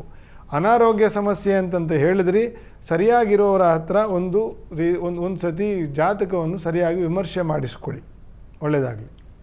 ಧನ್ಯವಾದಗಳು ಚೆನ್ನಕೇಶ್ ಅವರೇ. ಗೌರಮ್ಮ ಅವರು ಕರೆ ಮಾಡಿದ್ದಾರೆ. ನಮಸ್ತೆ ಗೌರಮ್ಮ ಅವರೇ.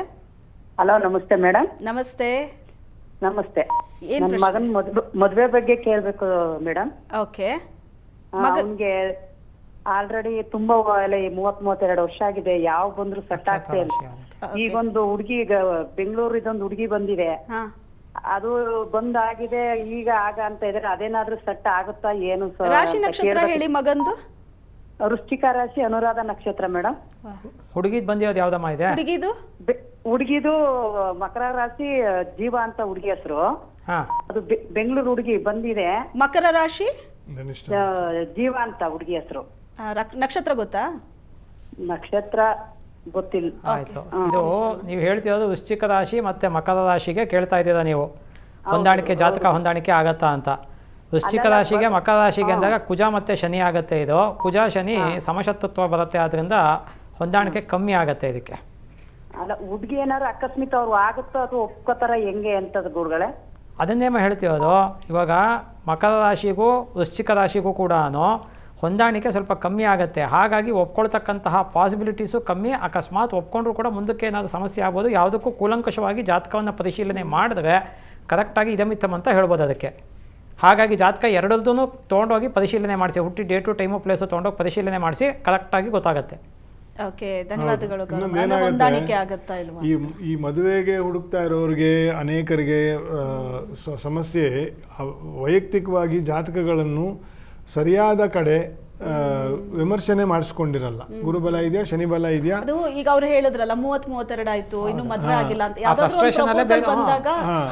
ಯಾರಾದ್ರೂ ಸರಿಯಾಗಿರೋರ ಹತ್ರ ತೋರಿಸಿ. ಇವಾಗ ನಮಗೆ ಪದೇ ಪದೇ ನಾವು ನಮ್ಮ ಪ್ರಯತ್ನ ಸರಿ ಆಗ್ತಾ ಇಲ್ಲ ಅಂತಂತಂದ್ರೆ, ಸ್ಪೆಷಲಿ ಆಸ್ ಫಾರ್ ಆಸ್ ಮದುವೆ ಇಸ್ ಕನ್ಸರ್ನ್, ಬೇರೆ ವಿಷಯದಲ್ಲ, ಅದು ಒಂದು ಸರಿಯಾಗಿ ವಿಮರ್ಶೆ ಮಾಡಿಕೊಂಡು, ಸಾಮಾನ್ಯವಾಗಿ ಏನಾಗ್ತದೆ 8 ಗುಣ 10 ಗುಣ 12 ಗುಣ 16 ಗುಣ ಸಿಗುತ್ತೆ ಅಂತಂತೆಲ್ಲ ಒಬ್ಬೊಬ್ಬರು ಒಂಥರ ಹೇಳ್ತಿರ್ತಾರೆ. ಅದು ಗುಣದ ವಿಷಯದ ಅಲ್ಲ. ಅದು ನಿಮ್ಮ ವೈಯಕ್ತಿಕ ಜಾತಕದಲ್ಲಿ ನಿಮ್ಮ ಡಿಪಾಸಿಟ್ಸ್ ಎಷ್ಟಿದೆ, ಎಷ್ಟು ಡೆಫಿಸಿಟ್ಸ್ ಇದೆ ಅಂತ ಮೊದಲು ತಿಳ್ಕೊಳ್ಬೇಕು. 7ನೇ ಭಾವಕ್ಕೆ 9ನೇ ಆಗಬಾರ್ದು ಅಂತ. ಆಯ್ತಾ? ತುಂಬ ಜನ ಹೇಳ್ತಿರೋದು ಕರೆಕ್ಟು. ಸಪ್ತಮ ಭಾವ ನೋಡಿ, ಕುಟುಂಬ ದ್ವಿತೀಯಂ ಧನವಾಗ್ವಿತ್ತಂ ಕುಟುಂಬಂ ನೇತ್ರ ಸಂಗಕಂ ಶಾಸ್ತ್ರ ಹೇಳುತ್ತೆ. ದ್ವಿತೀಯ ಸ್ಥಾನ ಕುಟುಂಬ ಸ್ಥಾನ ನೋಡಿ, ಸಪ್ತಮ ಸ್ಥಾನ ನೋಡಿ, ಲಗ್ನದ ಬಲ ನೋಡಿ, ಲಗ್ನಾಧಿಪತಿ ಬಲ ನೋಡಿ, ದಶಾಭುಕ್ತಿ ಯಾವ್ದಿದೆ ನೋಡ್ಕೊಳ್ಳಿ. ಶನಿ ದಶೆ ರಾಹು ಭುಕ್ತಿ ಆ ಥರದ್ದಿತ್ತು ಅಂದ್ರೆ ಅದು ಎರಡಕ್ಕೂ ಶಾಂತಿ ಮಾಡ್ಕೊಳ್ಳಿ. ಕುಜದಶೆ ಶನಿ ದೋಷಗಳಿರ್ತದೆ, ಅದಕ್ಕೆ ಆಗ್ತಾ ಇರಲ್ಲ ಕೆಲಸ. ಯಾವ್ದು ಮತ್ತೆ ಹೇಳ್ತೀನಿ, ಮದುವೆ ವಿಷಯದಲ್ಲಿ ಅದಕ್ಕೆ ಆಗ್ತಾ ಇರಲ್ಲ. ಆಗಿದ್ರು ಏನೋ ಮನೆಗೆ ಬಂದು ಕೂತಿರ್ತಾಳೆ. ಆಯ್ತಾ? ಇದೆಲ್ಲ ಸಮಸ್ಯೆಗಳೇನು ಒಂದ್ಸತಿ ಸರಿಯಾಗಿ ವಿಮರ್ಶೆ ಮಾಡ್ಕೊಳ್ಬೇಕು. ಅದಕ್ಕೋಸ್ಕರ ನಾವು ಸಮಯ ಕೊಡಬೇಕು, ಇಂಟ್ರೆಸ್ಟ್ ಕೊಡಬೇಕು. ನಂಬಲ್ಲ ಅಂತಲ್ಲ, ಜಾತಕ, ಗ್ರಹ, ನಕ್ಷತ್ರ, ರಾಶಿ ಇವೆಲ್ಲದ್ರ ಮೇಲೆ ನಂಬಿಕೆ ಇರುತ್ತೆ. ಆದ್ರೆ ಇವ್ರು ಹೇಳಿದಾಗೆ ಅಂದ್ರೆ ಫ್ರಸ್ಟ್ರೇಟ್ ಆಗ್ಬಿಡ್ತಾರೆ, ಇನ್ನು ಬಂದಿಲ್ಲ. ಹೌದು, ಕಾರ್ಯಕ್ರಮದ ಆಲ್ಮೋಸ್ಟ್ ಕೊನೆ ಹಂತದಲ್ಲಿದ್ದೀವಿ. ಒಬ್ರು ಕಾಲರ್ ಇದ್ದಾರೆ, ಅನಿತಾ ಅಂತ. ಅನಿತಾ ಅವರೇ ನಮಸ್ತೆ. ನಮಸ್ತೆ ಮೇಡಮ್. ನಮಸ್ತೆ. ನಿಮ್ ಪ್ರಶ್ನೆ ಏನು ಕೇಳಿ? ನಮ್ ಪ್ರಶ್ನೆ ಅದು ವಿದ್ಯಾಭ್ಯಾಸದ ಬಗ್ಗೆ, ಮಗನ್ ಬಗ್ಗೆ ಕೇಳ್ಬೇಕಿತ್ತು. ಮಗನ್ ಬಗ್ಗೆ? ರಾಶಿ ನಕ್ಷತ್ರ ಹೇಳಿ. ಮೀನ ರಾಶಿ, ರೇವತಿ ನಕ್ಷತ್ರ. ಓಕೆ, ಏನು ಓದ್ತಿರೋದು ಮಗ? ಅವನು ಬಿಕಾಮ್ ಓದ್ತಾ ಇದ್ದಾನೆ. CA ತಗೊಂತೀನಿ ಅಂತ ಹೇಳಿದ್ದಾನೆ. ಓಕೆ, CA ಆಗುತ್ತಾ ಮೇಡಮ್? ಎಸ್. ವಾಟ್ ನೆಕ್ಸ್ಟ್ ಅಂತ. ಇವಾಗ ರೇವತಿ ನಕ್ಷತ್ರ ಮೀನರಾಶಿಯವರಿಗೆ ಸದ್ಯಕ್ಕೆ ಗುರು ಪಂಚಮದಲ್ಲಿದ್ದಾನೆ, ಗುರುಬಲ ಇದೆ. ಆದರೆ 7.5 ನಡೀತಾ ಇದೆ. ಆದ್ದರಿಂದ ಸ್ವಲ್ಪ ಎಚ್ಚರಿಕೆನಲ್ಲಿ ಮುಂದುವರಿಯೋದು ಒಳ್ಳೆಯದು. ಮಾಡೋದು ಒಳ್ಳೆ ಮಾಡ್ತಾನ ಇಲ್ಲ ಬೇಡ ಅಂತ ಬಿಟ್ಬಿಡೋದು? ಇಲ್ಲ, ಮಾಡ್ತಾರೆ. ಯಾಕಂದ್ರೆ ರೇವತಿ ನಕ್ಷತ್ರದವ್ರಿಗೆ ಸ್ವಲ್ಪ ಹಠ ಜಾಸ್ತಿ ಇರುತ್ತೆ, ಮಾಡ್ತಾರೆ ಅವರು, ಇಲ್ಲ ಅಂತಿಲ್ಲ. ಆದರೆ ಅವ್ರಿಗೆ ದಶಾಭುಕ್ತಿನೂ ನೋಡಬೇಕು, ಜಾತಕದಲ್ಲಿ ಅವರಿಗೆ ನವಮ ಸ್ಥಾನ ಹೇಗಿದೆ, ಹೈಯರ್ ಎಜುಕೇಷನ್ಗೆ ಯಾವ ಥರ ಇದೆ ಅನ್ನೋದನ್ನು ನೋಡಬೇಕಾಗತ್ತೆ. ಇದು ಎರಡನ್ನೂ ಕರೆಕ್ಟಾಗಿ ನೀವು ಜಾತಕವನ್ನು ವಿಶ್ಲೇಷಣೆ ಮಾಡಿಸ್ಕೊಳ್ತು ಅಂದರೆ ಆಗ ಅನುಕೂಲ ಆಗುತ್ತೆ ಅವರಿಗೆ. ಇಲ್ಲಾಂದರೆ ತಕ್ಷಣ ಇದು ಮಾಡಲಿಕ್ಕಾಗೋದಿಲ್ಲ. ಯಾಕೆ ಅಂದರೆ ವಿದ್ಯಾಭ್ಯಾಸ ಅನ್ನೋದಕ್ಕೆ 2ನೇ ಸ್ಥಾನ, 4ನೇ ಸ್ಥಾನ, 5ನೇ ಸ್ಥಾನ ಮತ್ತು ಹೈಯರ್ ಎಜುಕೇಷನ್ಗೆ 9ನೇ ಸ್ಥಾನ ಇಷ್ಟನ್ನು ನೋಡಬೇಕು ನಾವು. ಜೊತೆಗೆ ಬುಧ ಗುರುನ ನೋಡಬೇಕು. ತುಂಬ ಜನ ಇದನ್ನು ನೋಡೋದಿಲ್ಲ, ಬರೀ 4ನೇ ಸ್ಥಾನ ಅಂತ ಹೇಳ್ತಾರೆ. ಅದು ಒಂದೊಂದಕ್ಕೊಂದೊಂದು ಅಂತ ಜ್ಯೋತಿಷಾಸ್ತ್ರದ ಮೂಲ ಗ್ರಂಥಗಳಲ್ಲಿ ಹೇಳಿದೆ. ಹಾಗಾಗಿ ಇಷ್ಟನ್ನು ನೋಡಬೇಕು. ಬುಧನ್ ನೋಡಬೇಕು. ಕಾಮರ್ಸ್ ಫೀಲ್ಡ್ ಅಂದಾಗ ಬುಧನನ್ನು ವಿಶೇಷವಾಗಿ ನೋಡಬೇಕು. ಜೊತೆಗೆ ನವಮ ಸ್ಥಾನವನ್ನು ನೋಡಬೇಕು. ಯಾಕಂದರೆ ಸಿ ಅಂದರೆ ಹೈಯರ್ ಎಜುಕೇಷನ್ಗೆ ಬರುತ್ತೆ, ನವಮ ಸ್ಥಾನವನ್ನು ನೋಡಬೇಕು. ಇಷ್ಟನ್ನು ನೀವು ಜಾತಕನ ವಿಶ್ಲೇಷಣೆ ಮಾಡಿಸ್ಕೊಳ್ಳಿ. ಬಟ್ ಸದ್ಯಕ್ಕೆ ಆಗುವಂಥ ಪಾಸಿಬಿಲಿಟೀಸ್ ಇದೆ ಅವರಿಗೆ. ಇದು ಆರೋಗ್ಯದ ಬಗ್ಗೆ ಹೇಗಿದೆ ಗುರುಜಿಗೆ? ಅದು ಜಾತಕ ವಿಮರ್ಶೆ ಮಾಡಬೇಕಮ್ಮ. ಕ್ರಿಸ್ಪಾಗಿ ಏನು ಹೇಳ್ಬೋದು ಅಷ್ಟು ಮಾತ್ರ ಹೇಳ್ಬೋದು ಅಲ್ವಾ. ಲೈವ್ ಪ್ರೋಗ್ರಾಮಲ್ಲಿ ಒಂದು ಸತಿ ಜಾತಕ ವಿಮರ್ಶೆ ಮಾಡಿಸ್ಕೊಳ್ಳಿ, ಅದು ಇನ್ನೂ ಡೀಟೇಲ್ ಆಗಿ ಹೇಳ್ಬೋದು. ಆಯ್ತಾ? ಥ್ಯಾಂಕ್ ಯು ಅನಿತಾ ಅವರೇ ಕಾಲ್ ಮಾಡಿದ್ದಕ್ಕೆ. ಆಲ್ಮೋಸ್ಟ್ ಕಾರ್ಯಕ್ರಮದ ಕೊನೆ ಹಂತಕ್ಕೆ ಬಂದಿದ್ದೀವಿ. ಗುರು ಮೌಢ್ಯ ಇರೋದ್ರಿಂದ ಏನೇನು ಗಂಡಾಂತರಗಳು ಎದುರಾಗ್ಬೋದು, ಏನೇನು ಸಮಸ್ಯೆಗಳಾಗ್ಬೋದು, ಏನೇನು ಗೊಂದಲಗಳಾಗ್ಬೋದು ನಾವು ನೋಡ್ತಿದ್ದೀವಿ. ಹೌದು, ಬಟ್ ಈ ಆಗಸ್ಟ್ 10ರವರೆಗಿನ ಈ ಪರಿಸ್ಥಿತಿ ಇದೆಯಲ್ಲ, ಇದನ್ನ ನಿಭಾಯಿಸೋದು ಹೇಗೆ? ಅಂದರೆ ಇದಕ್ಕಿರುವಂಥ ಮಾರ್ಗ ನಾನು ಆಗಲೇ ಹೇಳಿದ್ದೀನಿ, ರಾಜರಾಶಿ, ರಾಜರಿಗೆ ಕೇಡು, ರಾಜರಿಂದ ತೊಂದರೆ. ರಾಜರಿಗೆ ತೊಂದರೆ ಬಂತು ಅಂತಂದರೆ ಎಲ್ಲರಿಗೂ ತೊಂದರೆ ಬರುತ್ತೆ. ಬೆಟ್ಟಕ್ಕೆ ಮಳೆ ಬಂದಂಗೆ ಆಯಿತಾ, ಎಲ್ಲರಿಗೂ ತೊಂದರೆ ಬರುವ ವಿಷಯವು. ಸೊ ಹಾಗಾಗಿ ನಾನು ವಿನಂತಿಸ್ಕೊಂಡಿದ್ದೆ, ಸೂಚನೆಯನ್ನು ಕೊಟ್ಟಿದ್ದೆ. 15 ದಿನದ ಮುಂಚೆನೇ ಕೇಂದ್ರದಲ್ಲಿ ಆ್ಯಸ್ ಫಾರ್ ಆಸ್ ದೇಶ ಇಸ್ ಕನ್ಸರ್ನ್ಡ್, ಇದು ಈ ಗಂಡಾಂತರಗಳೆಲ್ಲ ಬರ್ತಕ್ಕಂಥದ್ದು, ಶನಿಯು ವಕ್ರಿ ಆಗ್ತಕ್ಕಂಥದ್ದು, ಇದೆಲ್ಲ ಇನ್ನು ಇರುವ ಸಮಸ್ಯೆ ಉಲ್ಬಣ ಆಗುವಂಥ ವಿಷಯ. ಆಯಿತಾ? ಶತಚಂಡಿ, ಶತರುದ್ರೀಯ ಮತ್ತು ಸಂಹಿತಾ ಯಾಗಗಳನ್ನೆಲ್ಲ ಇದೇ ಡೆಲ್ಲಿಯಲ್ಲಿ ಮಾಡಬೇಕು. ಆಯಾ ಸಂಬಂಧದಲ್ಲಿರ್ತಕ್ಕಂಥದ್ದು. ನಾವು ಎಷ್ಟೇ ಕಾನೂನು ಸಂಹಿತೆಗಳನ್ನು ನಾವು ಎಷ್ಟೇ ನಮ್ಮ ಕೈಯಲ್ಲಿ ಬರೆದಿರೋ ಅಂಥದ್ದನ್ನು ನಾನು ಬರೆದು ಇಟ್ಕೊಂಡ್ರೂ ಮನುಷ್ಯ ಮಾತ್ರದವನು ನಡೆಸ್ತಾ ಇಲ್ಲ ಈ ಜಗತ್ತನ್ನು. ಈ ಜಗತ್ತು ನಡೀತಾ ಇರೋದು ಆದಿತ್ಯಾದಿ ಗ್ರಹರಿಂದ, ಭಗವಂತನ ಕಾಲಶಕ್ತಿಯಿಂದ. ಇವನು ಮಾಡ್ತಾ ಇಲ್ಲ ಅಂತ ನಾನು ಹೇಳ್ತಿಲ್ಲ, ಆದರೆ ಆ ಸಮಯದಲ್ಲಿ ಸರಿಯಾಗಿರ್ತಕ್ಕಂತಹ ಒಂದು ವಿಷಯ ಅಂದರೆ ಆ್ಯಂಟಿಡೋಟ್ ಅಂತ ಏನು ಹೇಳ್ತೀವಿ, ಇದೆಲ್ಲ ಕಾಲಕ್ಕೆ ಮಾಡಬೇಕು. ಇದನ್ನೆಲ್ಲ ಇಲ್ಲದೆ ಹೋದರೆ ದೇವತಾ ವಿಷಯಗಳು ಹೊಲಿಸ್ಕೊಳ್ಳೋದು ಕಷ್ಟ ಇದೆ. ನಿಮ್ಮ ಪುಸ್ತಕ ನೀವು ನೋಡ್ಕೊಂಡು ನೀವು ಬದುಕಿರಿ ಎಂದು ಬಿಟ್ಬಿಟ್ಟಿರ್ತಾರೆ ಅಷ್ಟೇ. ರಾಜ್ಯ ದೇಶದ ಯಾವ್ದು ಬೇಕು ನಿಮ್ಮ ಪುಸ್ತಕನೇ ನೀವು ನೋಡ್ಕೊಂಡು ಹೋಗ್ತೀರಾ. It is an important point. ಆಯಿತಾ? ನಿಮ್ಮ ಪುಸ್ತಕದ ಪ್ರಕಾರನೇ ಅಂತಂತ ಮಾಡಿದ್ರೆ ಬಿಟ್ಬಿಡ್ತಾರೆ ಅಷ್ಟೇನೆ. ಆಯ್ತು, ನಿನ್ನ ಪುಸ್ತಕದ ಪ್ರಕಾರ ನೀನು ನೋಡ್ಕೊಂಡು ಹೋಗಂತ. ಸೊ ನಮ್ಮ ಪುಸ್ತಕದ ಕಡೆ ಬಗ್ಗೆ ಸ್ವಲ್ಪ ಗಮನ ಹಾಕಿದ್ರೆ ನಾವು ಅದ್ರ ಬಗ್ಗೆ ಗಮನ ಹಾಕ್ತೀವಿ ಅಂತ ದೇವತಾಗ. ಈಗ ಒಬ್ಬ ವ್ಯಕ್ತಿ ಈ ಪರಿಸ್ಥಿತಿಯನ್ನ ನಿಭಾಯಿಸೋದು ಹೇಗೆ? ರಾಜ್ಯ ದೇಶ ವಿಷಯಕ್ಕೆ ಬಂದಾಗ ಏನ್ ಮಾಡಬೇಕು? ಮುಖ್ಯವಾಗಿ ಗುರು ಪರಿಹಾರ ಮಾಡ್ಕೋಬೇಕು. ಗುರು ಪರಿಹಾರ ಅಂದ್ರೆ ಏನು ಅಂದ್ರೆ, ಗುರುವಿಗೆ ಜ್ಯೋತಿಷಾಸ್ತ್ರದ ಪ್ರಕಾರವಾಗಿ ಹರಿಹರರನ್ನ ಆರಾಧನೆ ಮಾಡಬೇಕು. ಇದು ಬಹಳ ಇಂಪಾರ್ಟೆಂಟು. ಪ್ರತಿದಿನ ಮಾಡ್ಲಿ, ಏನ್ ತೊಂದರೆ ಇಲ್ಲ. ಏನ್ ಒಂದು 5 ನಿಮಿಷ ಅದಕ್ಕೆ ಅಂತ ಟೈಮ್ ಸ್ಪೆಂಡ್ ಮಾಡೋದು ಏನು ಕಷ್ಟ ಆಗಲ್ಲ. ಹರಿಹರರನ್ನ ಆರಾಧನೆ ಮಾಡಿ. ಮತ್ತೆ ಯತಿಗಳ ಆರಾಧನೆ ಬಹಳ ವಿಶೇಷ. ಚಾತುರ್ಮಾಸ್ಯ ಬೇರೆ ಶುರು ಆಗಿದೆ. ಯತಿಗಳ ಆರಾಧನೆ ಬಹಳ ವಿಶೇಷ. ಮತ್ತೆ ವಿದ್ಯಾರ್ಥಿಗಳಿಗೆ ಯಾರಾದ್ರೂ ಕಷ್ಟದಲ್ಲಿತ್ತು ಅಂದ್ರೆ ಅದಕ್ಕೆ ಸಹಾಯ ಮಾಡಲಿ. ಅವರು ಯಾರನ್ನ ಗುರುಗಳು ಅಂತ ಕನ್ಸಿಡರ್ ಮಾಡ್ಕೊಂಡಿರ್ತಾರೆ. ನಾನು ಇಂಥದ್ದು ಅಂತ ಹೇಳಕ್ ಹೋಗೋದಿಲ್ಲ. ನೀವು ಯಾರನ್ನ ಗುರುಗಳು ಅಂತ ಕನ್ಸಿಡರ್ ಮಾಡ್ಕೊಂಡಿರ್ತೀರಾ, ಅವ್ರಿಗೆ ನಿಮ್ಮ ಕೈಲಾಗ್ತಕ್ಕಂತಹ ಏನಾದ್ರು ಕಾಣಿಕೆ ಸಹಾಯ ಈ ಥರದನ್ನು ಮಾಡಿ ಖಂಡಿತವಾಗ್ಲೂ ಅನುಕೂಲ ಆಗುತ್ತೆ. ಗೋವಿಗೆ ಗೋಗ್ರಾಸ ಮಾಡಿ ನೀವು, ಇದು ಬಹಳ ಇಂಪಾರ್ಟೆಂಟು. ಗುರುವಿನ ಆರಾಧನೆ ಮಾಡೋದ್ರಿಂದ ಸಮಸ್ಯೆ ಖಂಡಿತವಾಗ್ಲೂ ಅನುಕೂಲ ಆಗುತ್ತೆ. ಎಸ್, ಗುರುವಿನ ಗುಲಾಮನಾಗುವ ತನಕ. ಇದರೊಂದಿಗೆ ಈ ಹೊತ್ತಿನ ಈ ವಿಶೇಷ ಕಾರ್ಯಕ್ರಮವನ್ನು ಮುಗಿಸ್ತಾ ಇದ್ದೀವಿ. ನಮಸ್ಕಾರ.